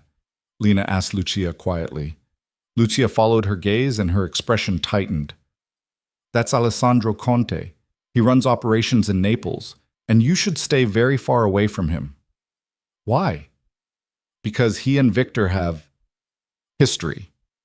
Bad history. Alessandro was supposed to marry Victor's sister years ago, but the engagement was broken. Some say Alessandro still carries a grudge." Before Lena could ask more, Alessandro was approaching. The wives around her subtly shifted, forming a protective semicircle. "Mrs. Moretti," Alessandro said with a smile that didn't reach his eyes. "We haven't been formally introduced. I'm Alessandro Conte." Lena's training with Victor kicked in. Be polite, but distant. "Mr. Conte, how do you know my husband?" "We're old friends, business associates." He gestured to the party around them. "This world is smaller than it appears. Everyone knows everyone. I'm still learning the landscape." "Are you?" Those dark eyes assessed her with uncomfortable intensity. "You seem to be adapting well. Victor always did have excellent taste." Something in his tone made Lena's skin prickle. "If you'll excuse me." "One moment." Alessandro stepped closer, close enough that Lena could smell his cologne. "I wonder if Victor has told you the truth about what he does, about who he really is." "I know exactly who my husband is." "Do you?" He leaned in, voice dropping. "Do you know about the people who've died because of his orders, the families destroyed? Do you know what happened to the last woman foolish enough to cross him?" Lena's heart hammered, but she kept her face neutral. "I think you should step back." "I'm trying to help you. Victor Moretti is a monster, Mrs. Moretti, and you're just his latest—" "There you are." Victor's voice cut through the tension like a blade. He appeared at Lena's side, his hand immediately finding her waist, pulling her against him with obvious possession. The look he gave Alessandro could have frozen fire. "Conte, I see you've met my wife." "Just introducing myself." Alessandro's smile was all teeth. "She's lovely, Victor. Congratulations on your marriage." "Yes, I'm a very lucky man." Victor's fingers tightened on Lena's waist, just shy of painful. "If you'll excuse us, I need to speak with my wife. Privately." He guided Lena away before Alessandro could respond, his grip firm but controlled. They made it to a quiet corner of the villa before Victor stopped, turning to face her. "What did he say to you?" "Just introducing himself, like he said." "Lena." Victor's eyes bored into hers. "What did Alessandro say?" She hesitated, then repeated the conversation. Victor's expression grew darker with every word. "He's trying to turn you against me," he said finally. "Plant seeds of doubt? Make you question everything. That's what he does." "Is he wrong? About who you are, what you've done?" "No." Victor's honesty was brutal. "I've ordered deaths, destroyed lives, built my empire on blood and fear. You knew this when you married me." "I didn't have a choice when I married you." "No, you didn't." He cupped her face, forcing her to meet his eyes. "But you have a choice now. Believe Alessandro, let him poison you against me. Make yourself miserable. Or accept what I am and make the best of it. Those aren't really choices. They're the only ones available." His thumb brushed her cheekbone, the gesture almost tender. "I can't change my past, Lena. I can only control my future, and I meant what I said on our wedding day. I will protect you, even from men like Alessandro, who would use you to hurt me." "Why does he hate you so much?" Victor's jaw tightened. "That's a long story for another time. Right now, I need you to stay close to me for the rest of the night. Don't talk to Alessandro again. Don't let him corner you. Understand?" Lena nodded, and Victor's expression softened fractionally. He pressed a kiss to her forehead, the first time he'd done so outside of public performance, and guided her back to the party. The rest of the evening passed in a blur. Lena stayed glued to Victor's side, hyper-aware of Alessandro watching them from across the room. Whatever history existed between the two men, it was clearly unfinished and dangerous. The car ride home was silent. Victor stared out the window, his expression dark and brooding. Lena wanted to ask questions but couldn't find the words. Back at the villa, Victor dismissed their security detail and led Lena straight to their suite. Once inside, he poured himself a drink and drained it in one swallow. I should have known he'd try something, he muttered. Alessandro always was an opportunist. What happened between you two? Victor poured another drink, then surprised Lena by pouring one for her too. My sister, Juliana. Alessandro was engaged to marry her 15 years ago. It would have united our families, strengthened both organizations. What happened? She fell in love with someone else, a civilian, no connections to our world. She wanted out. Victor's expression was bleak. I helped her escape, got her new papers, a new life in Canada. Alessandro felt betrayed. He's never forgiven me for choosing my sister's happiness over a strategic alliance. Lena processed this. You helped her leave? She's my sister. Of course I helped her. But you won't let me leave. The parallel hung in the air between them. Victor's eyes met hers, and something flickered there. Guilt, maybe, or recognition. You're my wife, not my sister. The situations are different. Are they? Lena set down her untouched drink. You helped someone you love escape this world, but I'm trapped here. You don't love me. That's the difference. Neither did she love Alessandro. That's why she ran. Victor's jaw clenched. This conversation is over. Of course it is. Can't have me pointing out your hypocrisy. He moved fast, crossing the space between them in 2 strides and gripping her arms. Not hurting, but firm enough to make his point. You want to know the real difference, Lena? Juliana was born into this life. She understood the risks, the consequences. You're an innocent caught in circumstances beyond your control. If I let you go, you'd run straight home and never look back. And Alessandro and others like him would follow you there. They'd use you to get to me. So yes, you're trapped here. But it's for your own protection. That's a convenient excuse. It's the truth. He released her, stepping back. I'm not the villain in this story, Lena. I'm the only thing standing between you and people far worse than me. You're still a monster. You just admitted it. Yes, I'm a monster. Victor's eyes blazed. But I'm your monster, and in this world, that matters more than you know. He left her standing there, disappearing into his dressing room and closing the door with controlled force. Lena sank onto the edge of the bed, her hands shaking. The encounter with Alessandro had cracked something open, made her see that Victor's world was even more dangerous than she'd realized, full of grudges and violence and people who would use her as a weapon without hesitation. And Victor, complicated, violent, controlling Victor, was apparently the only thing keeping that danger at bay. When he emerged from the dressing room 20 minutes later, he'd changed into sleep clothes and his expression had cooled to neutral. He climbed into bed without looking at her. Lena changed in the bathroom and joined him, the routine so familiar now it felt almost normal. They lay in the darkness, the space between them charged with unspoken tension. I'm sorry, Victor said finally, for losing my temper. Lena blinked in surprise. She'd never heard him apologize before. Alessandro brings out the worst in me, he continued. He always has. But I shouldn't have grabbed you like that. You didn't hurt me. Still, it was inappropriate. He turned on his side to face her, visible in the moonlight. I meant what I said, though, about protecting you. That's not a lie. I know. And strangely, she did. Victor was a lot of terrible things, but he seemed to keep his promises. Can I ask you something? Always. Do you regret it, forcing me into this marriage? Silence stretched between them. Then, ask me again in a year. That's not an answer. It's the only one I have. He reached across the space separating them and found her hand, linking their fingers together. Go to sleep, Lena. Tomorrow is a new day. He didn't release her hand.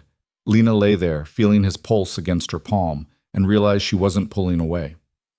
Some line had been crossed tonight. She wasn't sure which one or what it meant. But when she finally drifted off, Victor's hand was still wrapped around hers, warm and steady and undeniably real. Morning came with the smell of gunpowder. Lena woke to shouting in Italian, the sharp crack of gunfire echoing through the villa, and Victor already out of bed, pulling on clothes with the kind of speed that came from muscle memory. She sat up, heart hammering, as he grabbed something from his nightstand drawer. A gun, matte black and deadly. "Stay here," he ordered, his voice sharp with command. "Lock the door behind me. Don't open it for anyone except me or Marco. Understand?" "What's happening?" "Someone's attacking the villa." Another burst of gunfire, closer now. Victor moved to the door, then paused and came back, gripping her face between his hands. "Listen to me carefully. There's a panic room behind the bookshelf in my dressing room. The third shelf from the bottom, press the red leather book. If they breach this floor, you hide there. You don't come out until I come for you personally. Clear?" Lena nodded, her mouth too dry for words. Victor kissed her hard, possessive, and desperate, then was gone. The door slammed behind him, and Lena heard the lock click from the outside. He'd locked her in. For protection or imprisonment, she couldn't tell. More gunfire, shouting, the sound of breaking glass. Lena's hands shook as she scrambled off the bed and ran to the window. Dawn was just breaking, painting the gardens in shades of gray and pink, and below she could see figures moving between the hedges. Men in dark clothing, carrying weapons, advancing on the villa with military precision. This wasn't a robbery, this was a coordinated attack. Lena backed away from the window, her mind racing. The panic room. Victor had said there was a panic room. She should hide, should follow his instructions, should... An explosion rocked the villa. The window shattered inward in a spray of glass. Lena screamed, throwing her arms up to protect her face as shards rained down around her. Her feet were bare. She could feel cuts opening on her soles as she stumbled back. The bedroom door burst open. Not Victor, not Marco. A stranger in tactical gear, his face covered, his gun raised and pointed directly at her. "Mrs. Moretti," he said in accented English, "you're coming with us." Every instinct screamed at Lena to run, but there was nowhere to go. The windows were destroyed, the only exit blocked by an armed man twice her size. She did the only thing she could think of. She grabbed the nearest heavy object, a marble bookend from the nightstand, and threw it at his head. Her aim was terrible. The bookend sailed past his shoulder and shattered against the wall. But it bought her a second. Lena bolted for Victor's dressing room, her feet leaving bloody prints on the marble floor. The panic room. Third shelf from the bottom. Red leather book. She could hear the man behind her, his boots heavy on the floor. Lena's fingers found the red book and yanked. Something clicked. A section of the bookshelf swung inward, revealing a small room lined with monitors and supplies. She threw herself inside and slammed the hidden door just as the man reached the dressing room. The lock engaged with a solid thunk. Lena pressed her back against the wall, breathing hard as fists pounded on the other side. "Mrs. Moretti, don't make this difficult!" More pounding, then silence, voices in Italian, rapid and angry, footsteps retreating. Lena sank to the floor, her whole body shaking. The panic room was small but well equipped, monitors showing different angles of the villa grounds, shelves stocked with water and non-perishable food, a first aid kit, even a weapons locker. She could see the battle playing out on the screens. Victor's men were fighting back. She spotted Marco near the front entrance, coordinating defense with hand signals, his gun spitting fire. Other familiar faces from the villa's security team. They were outnumbered, but holding their ground. Then she saw Victor. He moved through the chaos like violence personified, his gun an extension of his arm. Even on the grainy security footage, Lena could see his precision, every shot deliberate, every movement calculated. He wasn't just defending his home. He was hunting. Two attackers tried to flank him from the garden. Victor saw them coming, dropped to one knee, and fired twice. Both men went down. He was already moving before they hit the ground, advancing toward the next threat. This was who Victor really was.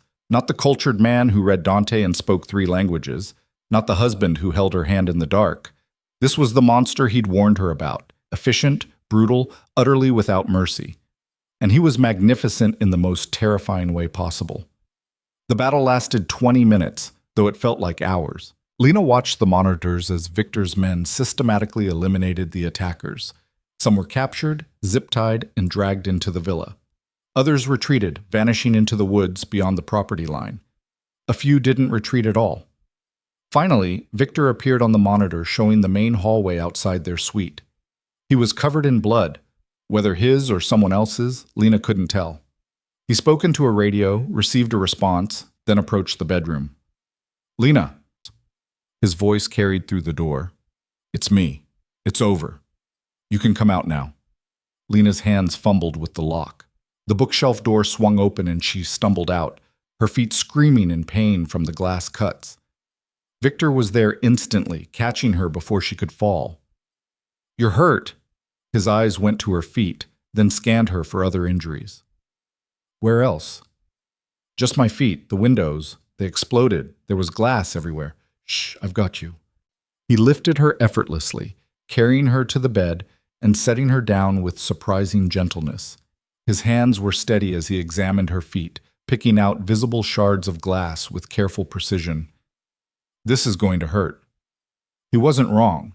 Lena bit down on her lip hard enough to taste blood as Victor cleaned and bandaged her feet with supplies from the first aid kit. His touch was gentle but efficient, the same controlled violence he'd shown with the gun now channeled into care. Who were they? Lena asked when she could speak without screaming. Alessandro's men. Victor's voice was flat with rage. The attack was his message. He wants a war. He'll get one. Alessandro? The man from the party? The same. Victor finished bandaging her feet and stood, his jaw clenched. He wanted to send a message by taking you. Show me he could reach into my home, take what's mine. He failed. How do you know it was him? Because I'm currently interrogating 3 of his men in my basement. Victor's expression was arctic, and they're very motivated to talk. The casual way he said it made Lena's stomach turn. What are you going to do to them? Nothing you need to worry about. He cupped her face, his bloody hands leaving marks on her cheeks. You did well. You remembered the panic room. You stayed hidden. I'm proud of you. Proud. Like she was a child who'd followed directions correctly. But underneath the condescension, Lena heard genuine relief. Victor had been afraid for her. Actually afraid. You're covered in blood, she said quietly. Most of it's not mine. He glanced down at himself like he'd forgotten. I need to shower, change, deal with the aftermath. Will you be all right here for a few minutes? Lena nodded, and Victor disappeared into his dressing room. She heard the shower start, heard him moving around, and tried to process what had just happened. Men had attacked the villa. Attacked her. They'd wanted to kidnap her, use her as leverage against Victor, and Victor had stopped them with lethal efficiency. She should be terrified, should be planning to run the moment the opportunity presented itself. But instead, Lena found herself thinking about the way Victor had checked her injuries first, before dealing with anything else. The way his hands had shaken slightly when he'd bandaged her feet, the way he'd said he was proud of her. When he emerged from the shower, clean and dressed in fresh clothes, his phone was already ringing. He answered in rapid Italian, his expression growing darker with each passing second. I have to go, he said, ending the call. Marco's handling cleanup, but I need to send a response. Make sure Alessandro understands this was a mistake. What kind of response? Victor's smile was cold enough to freeze. The permanent kind. He moved to leave, then paused at the door. I'm assigning 2 guards to this suite. They'll be stationed outside the door at all times. You don't leave without escort. Understand? I'm a prisoner again. You're protected. There's a difference. His eyes softened fractionally. This isn't punishment, Lena. Alessandro knows about you now. He knows you matter to me. That makes you a target. I can't lose you. The words hung in the air between them. Can't lose you. Not won't. Can't. Be careful, Lena heard herself say. Victor's expression shifted into surprise, then something warmer. I always am. He left, and Lena heard him speaking to the guards he'd mentioned, issuing orders in that tone that expected absolute obedience. The rest of the day passed in a strange fog. Signora Russo appeared with breakfast and clean clothes, her face carefully neutral as she helped Lena change. Workers arrived to replace the shattered windows, their presence a constant reminder of the morning's violence. Lucia came to visit in the afternoon, bringing pastries and sympathy. I heard what happened. Are you all right? Physically, yes. Lena gestured to her bandaged feet. Emotionally is harder to measure. Alessandro is a fool. Lucia settled into a chair, her expression grave. Attacking Victor's home, trying to take his wife. He started something he can't finish. What will Victor do? What he has to. Send a message that his family is untouchable. Lucia studied Lena carefully. You're different than when you arrived. Stronger. I learned to fight. I don't mean physically. You carry yourself differently, like you belong here. Lucia leaned forward. That's good. The other wives, we were talking. You've earned respect. Not many do that so quickly. Lena didn't know how to respond. Respect from the wives of criminals wasn't something she'd been seeking, but apparently she'd gained it anyway. Victor didn't return until well after midnight. Lena was in bed, pretending to read, but actually listening for his footsteps. When he finally entered the suite, he looked exhausted, dark circles under his eyes, his movements heavy with fatigue. Is it done? Lena asked. It's done. He sat on the edge of the bed, his shoulders slumping. Alessandro won't be a problem anymore. You killed him. I sent people who killed his people. The message was delivered. Victor's eyes met hers. Does that horrify you? It should. Lena knew it should, but all she could think about was the man who'd burst into their bedroom with a gun, who'd tried to take her, who would have done something terrible if Victor hadn't stopped him. No, she said quietly, it doesn't. Victor's expression shifted, surprise giving way to something darker, more intense. You're adapting. I'm surviving, like you said. It's more than that. He reached out, his fingers brushing her cheek. You're becoming one of us. The word should have felt like an insult. Instead, they felt like recognition. Lena had crossed some invisible line this morning. She'd hidden in a panic room instead of trying to escape. She'd been relieved when Victor survived. She'd felt satisfaction when Lucia said Alessandro wouldn't be a problem. She was adapting, and that terrified her more than any attack. I need to sleep, Victor said, standing to change. I'm dead on my feet. Lena watched him move through the routine they'd established, changing in the dressing room, brushing his teeth, the small domestic rituals that felt surreal given what he'd done today. When he finally climbed into bed, he didn't stay on his side. Instead, he moved to the center, pulling Lena against him. She should have resisted, should have pushed him away, but his arms felt safe, and after the terror of the morning, safety mattered more than pride. Thank you, Victor murmured against her hair, for staying in the panic room, for following instructions. You kept yourself safe, and that means everything. Lena's throat tightened. I was terrified. I know, so was I. His arms tightened around her. When I saw that man heading for our suite, all I could think was that I wouldn't reach you in time, that Alessandro would take you, and I'd never get you back. But you did reach me. You stopped them. This time. Next time, I might not be so lucky. Victor pulled back enough to look at her. I meant what I said earlier. You matter to me, Lena, more than I expected, more than is probably wise. Her heart hammered against her ribs. Victor, I know, you don't feel the same. Maybe you never will. But I need you to understand that I will burn down everything and everyone who tries to hurt you. Alessandro learned that today. Anyone else who comes for you will learn it too. It was the closest thing to a declaration of love Lena had ever heard from him, wrapped in threats and violence, but somehow still sincere. She didn't know what to say, so she did the only thing that felt right. She kissed him. It was different from their wedding kiss. That had been performance, obligation. This was choice. Lena pressed her lips to Victor's and felt him go still with surprise before his hands came up to cradle her face, deepening the kiss into something consuming. When they finally broke apart, Victor's eyes were dark with want and confusion. What was that? I don't know, Lena admitted. Maybe gratitude? Maybe adrenaline? Maybe I'm just tired of fighting. Don't do that unless you mean it. His voice was rough. Don't kiss me out of obligation or fear or because you think it's what I want. I can handle your hatred, Lena. I can't handle false affection. It wasn't false. The words escaped before Lena could stop them, and she realized with a start that they were true. Somewhere in the past weeks, something had shifted. The hatred hadn't disappeared, but it had been joined by something else. Familiarity, grudging respect, maybe even the beginnings of trust. Victor searched her face like he was looking for lies and finding none. Then he kissed her again, slower this time, thorough and devastating. His hands tangled in her hair, his body pressing against hers in a way that made Lena's breath catch. We should stop, he said against her lips, though he made no move to pull away.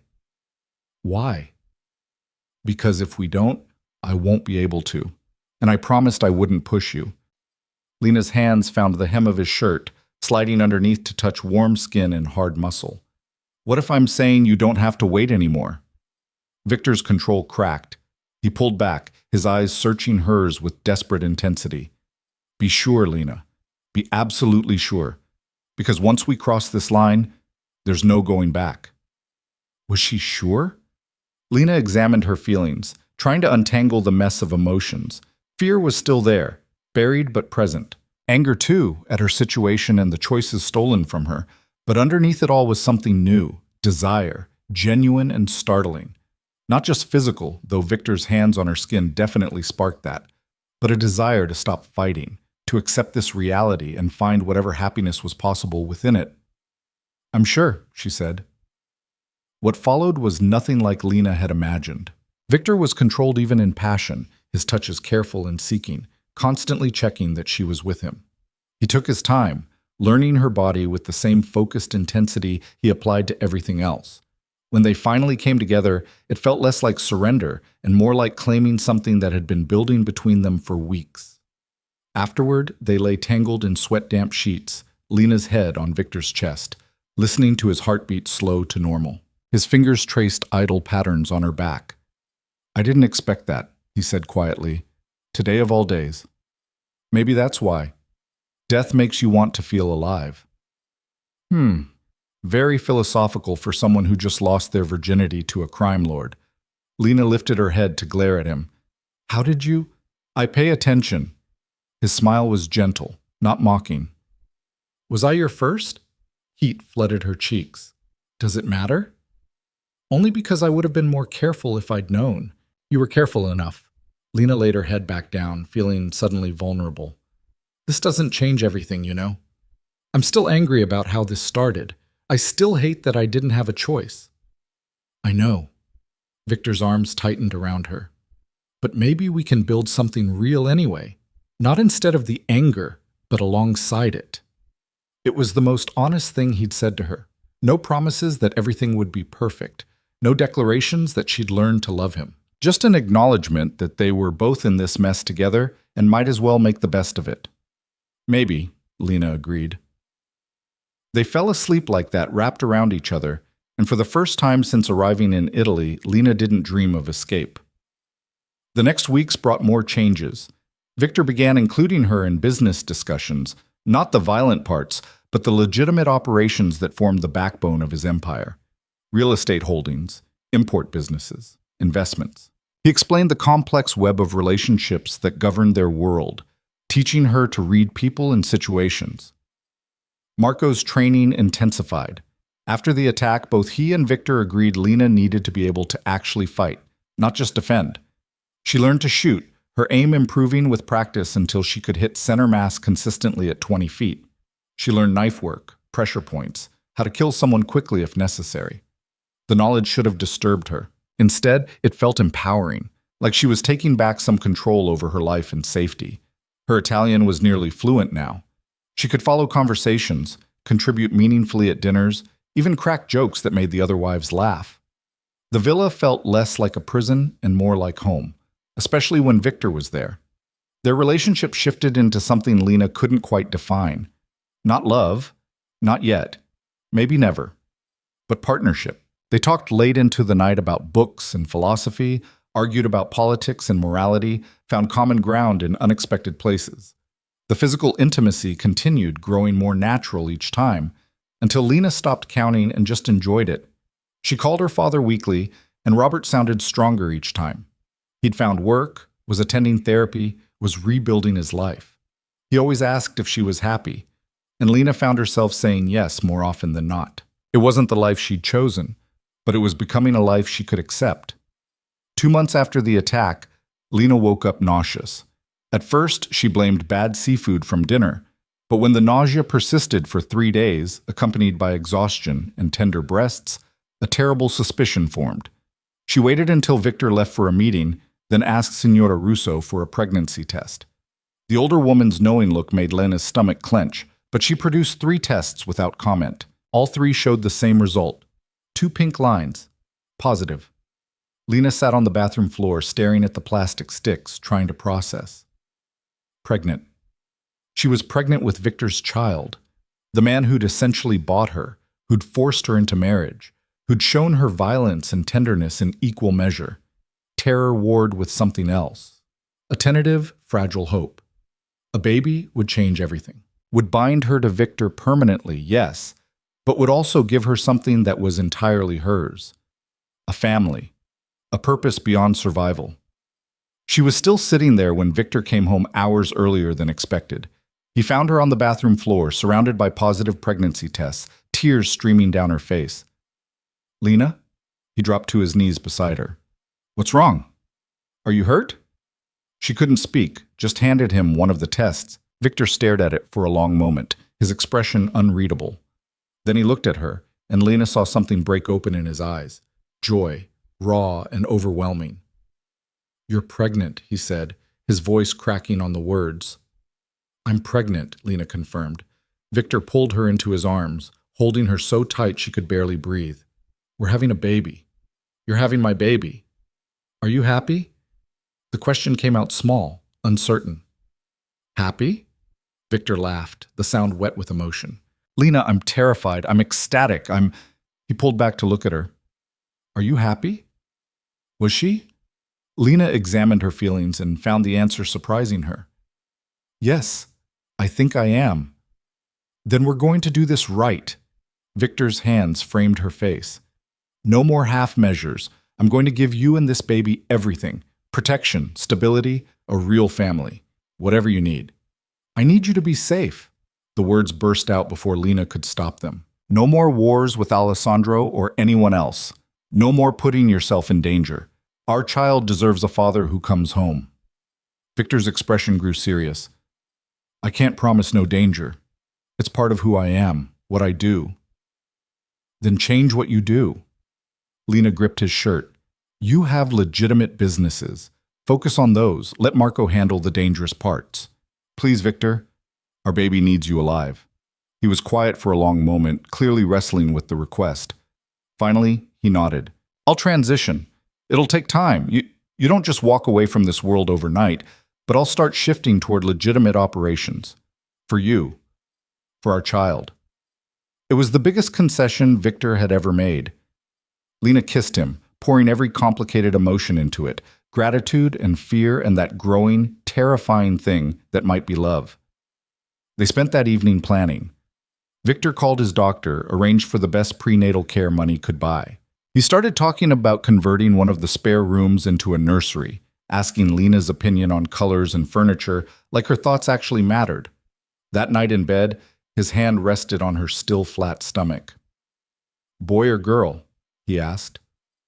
Too early to tell. I mean preference. What do you want? Lena considered. Healthy. That's all I want. Healthy and safe. Done. He said it like he could command the universe to comply. Our child will have everything. The best schools, opportunities, protection. They'll never know want or fear. They'll know love, Lena added. That's more important than anything else. Victor's eyes met hers in the darkness. Yes, they'll know love. From both of us. The certainty in his voice made something settle in Lena's chest. This wasn't the life she'd imagined, wasn't the future she'd planned. But lying there with Victor's hand on her stomach, their baby growing between them, Lena felt something she hadn't felt since arriving in Italy. Peace. Not happiness, not yet, but peace. And maybe, just maybe, that was enough. The pregnancy changed everything, just as Lena had known it would. Victor became almost obsessively protective, hiring additional security and insisting she be accompanied everywhere, even within the villa grounds. At first, Lena chafed against the restrictions, but the memory of armed men bursting into their bedroom tempered her resistance. Their child's safety mattered more than her pride. True to his word, Victor began the slow process of transitioning away from the more dangerous aspects of his operations. Lena watched him delegate responsibilities to Marco and the other trusted lieutenants, saw him spend more time in meetings with lawyers and accountants than with the hard-faced men who carried guns. It wasn't a complete transformation. You didn't leave that world entirely, but it was progress. The morning sickness lasted well into the second trimester, leaving Lena exhausted and irritable.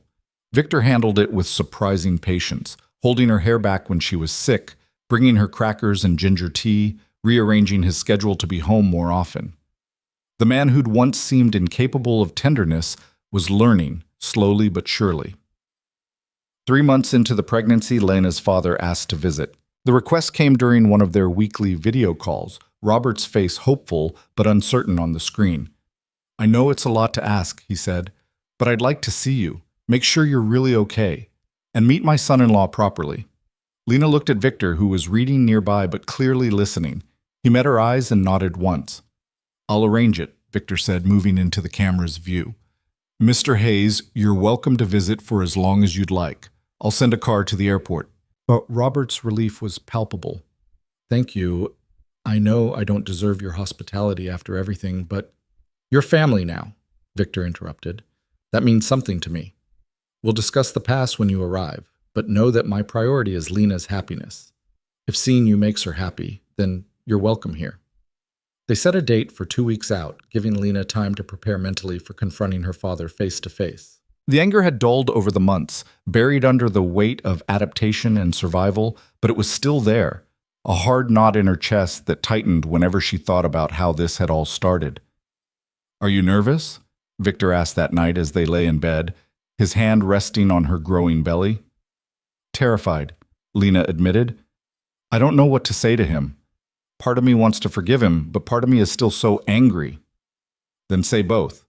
Tell him you're angry and you forgive him. Feelings don't have to be simple." Victor's thumb traced circles on her skin. "For what it's worth, I think he knows what he did was unforgivable. That's why he's been so careful not to push, not to demand anything from you." "You've been talking to him?" "Occasionally, making sure he's settled, has what he needs. He asks about you constantly, how you're feeling, if you're happy, if I'm treating you well." Victor's smile was slight. "I think he's terrified I'm going to hurt you." "Are you going to hurt me?" "Never intentionally."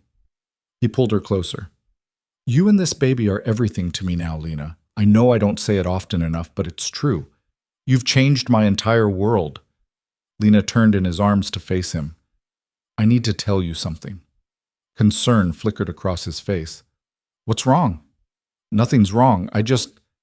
She took a breath, gathering courage. "I think I'm falling in love with you. I know that's insane given how this started, and I still hate that I never had a choice. But somewhere along the way, you stopped being my captor and started being mine." Victor's expression cracked open, vulnerability showing through the usual control. "Say that again." "I love you." The words came easier the second time. "I don't know when it happened or how, but I do. I love you, Victor Moretti, and I'm choosing to stay even though I could probably run now if I really wanted to. I'm choosing this life, this family, you." He kissed her with a desperation that stole her breath, his hands tangling in her hair like he was afraid she'd disappear. When they finally broke apart, his eyes were wet. "I've loved you since the moment you threw that bookend at the intruder," he said roughly. "Maybe before. You were supposed to be a transaction, a way to settle a debt. Instead, you became the most important thing in my life. Everything I'm doing, the transition, the changes, it's all for you, to be worthy of you. You don't have to be worthy, you just have to be here, be present, be real with me." "I can do that." He pressed his forehead to hers. "I love you, Lena. More than I knew I was capable of loving anyone." They made love slowly that night, a reaffirmation of everything they'd become to each other. Afterward, wrapped in each other's arms, Lena felt the last pieces of her resistance crumble. This was her life now. Not the life she'd planned, but the life she was building with a man who'd started as her enemy and become her everything. Robert arrived on a crisp October morning, the villa's gardens ablaze with autumn colors. Lena waited in the entrance hall, Victor beside her, his hand a steady presence on her lower back. When her father stepped through the doors, she was shocked by how much older he looked. Hair grayer, lines deeper, but his eyes clearer than she'd seen them in years. "Lena," her name came out choked. "Look at you." She was 5 months pregnant now, her belly rounded and obvious beneath the flowing dress. Robert's eyes went to it, then to Victor, then back to her face. "Hi, Dad." They stood there awkwardly until Victor stepped forward, extending his hand. "Mr. Hayes, welcome to our home." Robert shook it, clearly nervous. "Thank you for having me, and for taking care of my daughter." "She takes care of herself these days. I just try to keep up." Victor glanced at Lena. "I'll give you two some privacy. Robert, we'll talk later. For now, your daughter has things she needs to say to you." He left them alone in the sitting room, and Lena gestured for her father to sit. The silence stretched uncomfortably. "You look good," Robert finally said. "Healthy. Happy, even." "I am. Both of those things." Lena folded her hands over her belly. "But we need to talk about what you did. Really talk about it."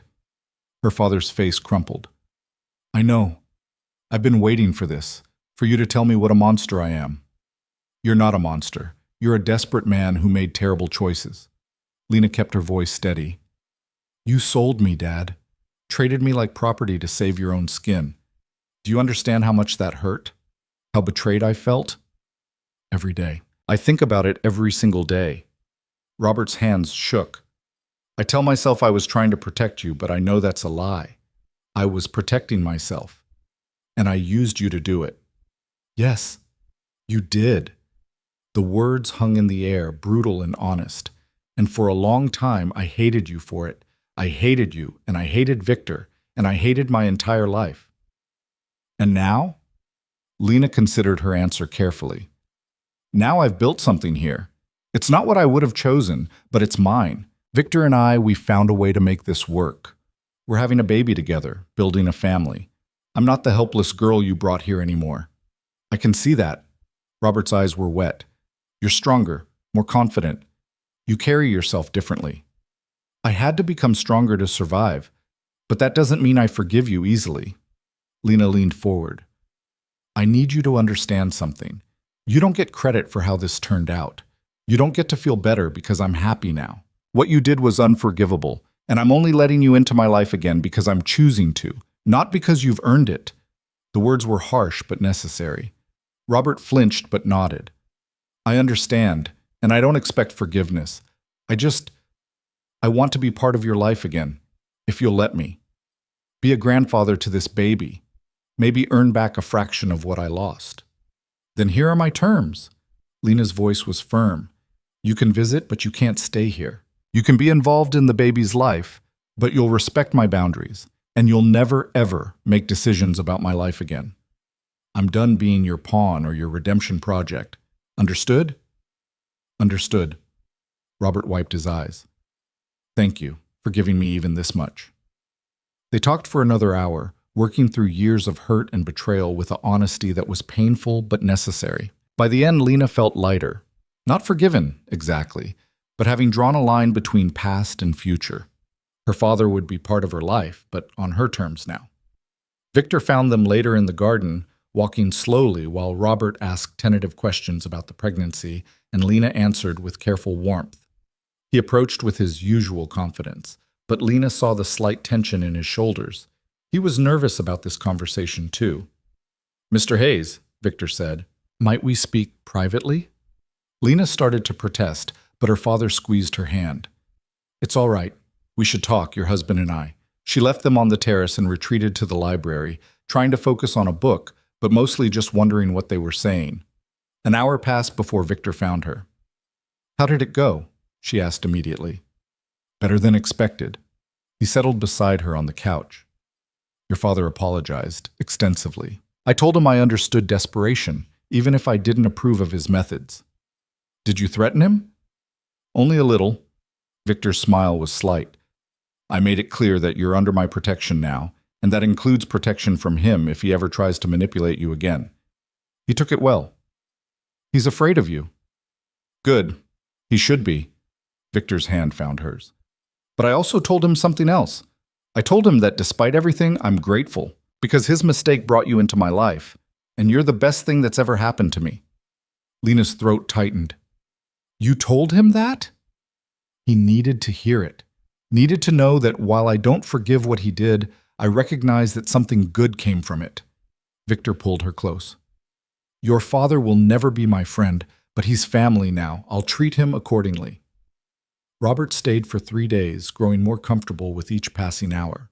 He and Victor developed a cautious mutual respect, bonding over their shared desire to protect Lena. By the time he left, promising to return for the birth, the worst of the tension had eased. The months that followed were a blur of preparation.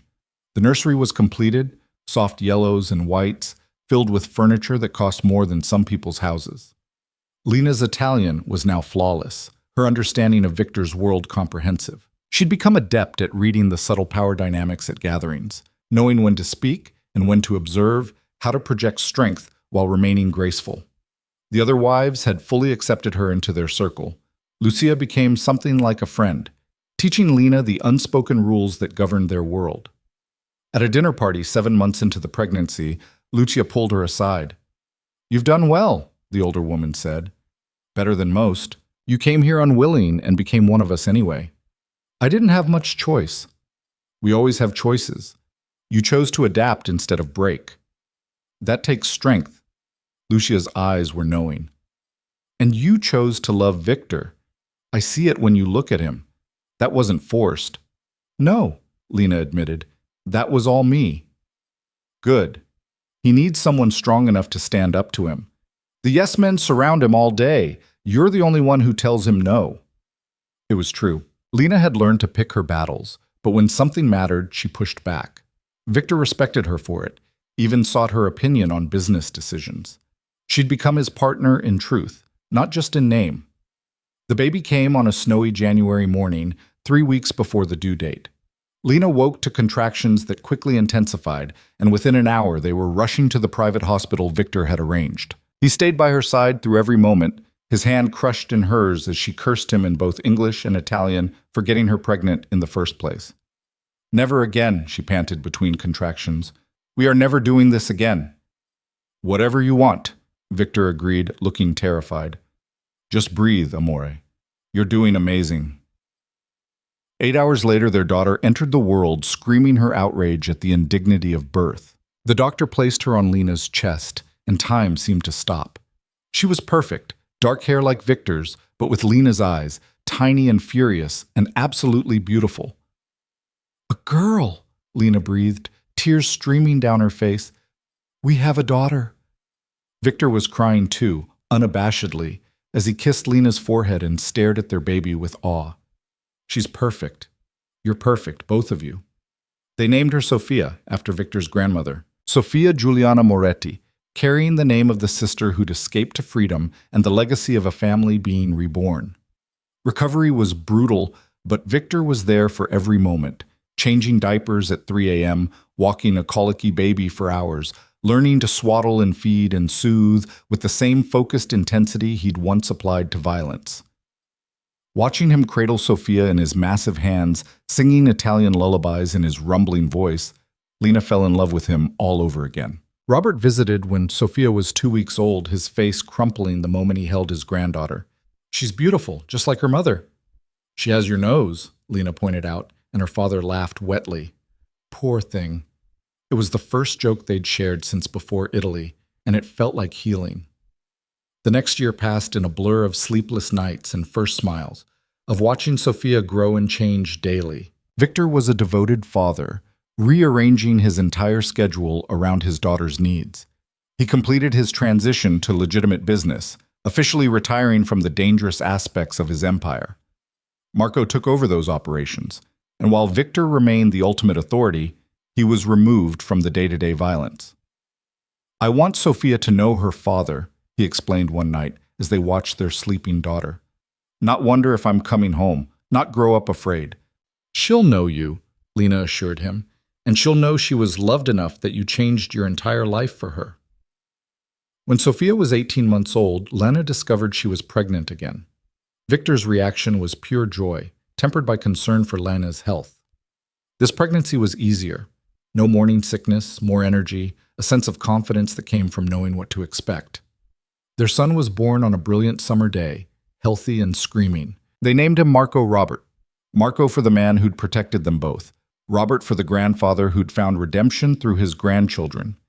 Victor sobbed when he held his son for the first time. this powerful man reduced to tears by the tiny life in his arms. "Two perfect children," he said to Lena later, both babies sleeping in the nursery while their parents finally had a moment alone. "You've given me everything." "We gave each other everything," Lena corrected. "This family, this life, we built it together." She meant it. The girl who'd been dragged to Italy against her will was gone, replaced by a woman who'd forged her own path through impossible circumstances. Lena had transformed from victim to survivor to something more. A mother, a partner, a force in her own right. The villa that had once felt like a prison now felt like home. She'd made it hers, filling it with warmth and laughter and the chaos of young children. The gardens where she'd once plotted escape were now where Sophia took her first steps. The bedroom where she'd cried herself to sleep was now where she fell asleep in her husband's arms, content and loved. On their 5th anniversary, Victor surprised her with a trip, just the two of them, leaving the children with Lucia and Marco for a long weekend. They flew to the Amalfi Coast, staying in a villa perched on cliffs overlooking the sea. "Do you remember what you said to me on our wedding night?" Victor asked as they sat on the terrace, watching the sunset paint the sky. "That I'd hate you forever?" "That?" He smiled. "You were so fierce, so angry. I thought you'd never adapt, never accept this life." "I thought the same thing." Lena leaned against him. "But somewhere along the way, accepting became choosing. I don't hate you, Victor. I haven't for years. I know, you love me instead. You tell me every day. And you love me back. Despite everything, we found something real." Victor turned to face her, his expression serious. "I need you to know something. If you ever want to leave, truly leave, I won't stop you. I know how this started. I know you never had a choice, but you have one now, always." The offer should have tempted her. 5 years ago, it would have been everything she wanted. But Lena looked at the life they'd built, the children sleeping peacefully back home, the family they'd created from chaos, the love that had grown from the darkest of beginnings, and knew her answer. "I'm not leaving. This is my home. You're my home." She took his hand. "I'm choosing you, Victor, every day for the rest of my life. Not because I'm trapped, but because I want to." His kiss was soft, reverent, full of the kind of love that transforms people. They made love that night with the windows open, the sound of the sea providing a soundtrack to their reaffirmation of everything they'd become. Years passed in a cascade of memories. Sophia starting school, brilliant and stubborn like her mother. Marco learning to walk, then run, then cause delightful chaos wherever he went. A third child, another daughter they named Juliana, completing their family. Birthday parties and family dinners, graduations and celebrations. Victor aged gracefully, the gray at his temples spreading but his strength remaining. He became a fixture in legitimate business circles, respected for his acumen and feared for his past. But he was known primarily as a family man, devoted to his wife and children in a way that made other men envious. Lena grew into her role as Mrs. Moretti with a power all her own. She became involved in charity work, using the family's wealth to fund education programs and women's shelters. The other wives followed her lead, transforming from trophy wives into a force for actual good. Lucia often joked that Lena had revolutionized their entire world. Robert remained part of their lives, a doting grandfather who'd found peace in his redemption. He never remarried, never tried to rebuild what he'd destroyed. Instead, he poured his love into his grandchildren, who adored their nonno Robert, without knowing the complicated history that had brought them all together. On their 10th anniversary, Victor took Lena back to the villa's chapel where they'd married. It looked exactly the same. Stained glass throwing colored light across the stone floor, flowers everywhere. Father Matteo waiting with a gentle smile. "What are we doing here?" Lena asked. "Renewing our vows." Victor took her hands. "The first time you had no choice. This time, I want you to choose me freely, in front of witnesses who know the truth." Their children were there, dressed in formal wear and barely containing their energy. Marco and Lucia, Robert, the other wives, and their families. Everyone who mattered to them gathered to witness something beautiful. Father Matteo began the ceremony in Italian, and this time Lena understood every word. The vows she'd stumbled through 10 years ago now flowed easily, full of meaning and choice. "I, Lena Moretti, Choose you, Victor, she said clearly. Not because I'm forced, but because I love you. Not because I'm trapped, but because I'm free and I choose to stay. You are my partner, my love, my home, and I promise to stand beside you for all the days of my life. Victor's vows were equally powerful, his voice strong despite the tears in his eyes. I, Victor Moretti, choose you, Lena. You took a monster and made him a man. You transformed a house into a home. You gave me children, purpose, and a love I never thought I deserved. I promise to honor you, protect you, cherish you, and above all, to give you the choice I once stole. Every day, I choose you. Every day, I hope you choose me back. I do, Lena whispered. I do, Victor echoed. Their kiss was witnessed by applause and cheers, their children running forward to be swept up in their parents' embrace. The photographer captured the moment. A family united, a love hard won, a future bright with possibility. That night, after the celebration had ended and the children were asleep, Lena and Victor stood on the terrace overlooking the gardens. The same gardens where she'd once plotted escape, where she'd learned to fight, where she'd slowly fallen in love with the man who'd claimed her. Do you ever regret it? Victor asked quietly. The life you lost? The future you might have had? Lena considered the question honestly. There were moments, fleeting, when she wondered what might have been. A normal college experience, a different career, a love story that began with choice instead of coercion. But those moments were rare and getting rarer. I regret how it started, she said finally. I'll always regret that. But I don't regret where we ended up. This life, these children, you. I wouldn't trade any of it. Even knowing what you know, what I've done, even knowing everything. She turned to face him. You're not the same man who forced me into marriage. I'm not the same girl who was dragged here terrified. We both changed, Victor. We made each other better. He pulled her close, and they stood there in comfortable silence, watching the stars emerge overhead. Somewhere in the villa, one of their children called out, probably Sophia, who still had nightmares sometimes. Lena started to pull away, but Victor stopped her. I'll go. You stay here, enjoy the peace. She watched him disappear inside, heard his footsteps on the stairs, heard his low voice soothing their daughter back to sleep. This man who'd once been capable of such violence was now the gentlest father, the most devoted husband. The transformation was complete. Lena touched the ring on her finger, the same ring Victor had placed there 10 years ago, now worn and familiar. Back then it had felt like a shackle. Now it felt like a promise kept. Her phone buzzed with the text from Lucia. Beautiful ceremony. You two are disgustingly in love. Lena smiled and typed back. Took us long enough to get here. The best things usually do. It was true. Their love hadn't been immediate or easy. It had been forged through fear and anger, built slowly through small moments of trust, solidified through shared trauma and triumph. But it was real in a way that fairy tale romance could never be, tested, tempered, and proven unbreakable. Victor returned, pulling her back against his chest. Sophia's already asleep again. Amazing how quickly they bounce back at that age. We should go to bed too. Marco will be up at dawn ready to destroy something.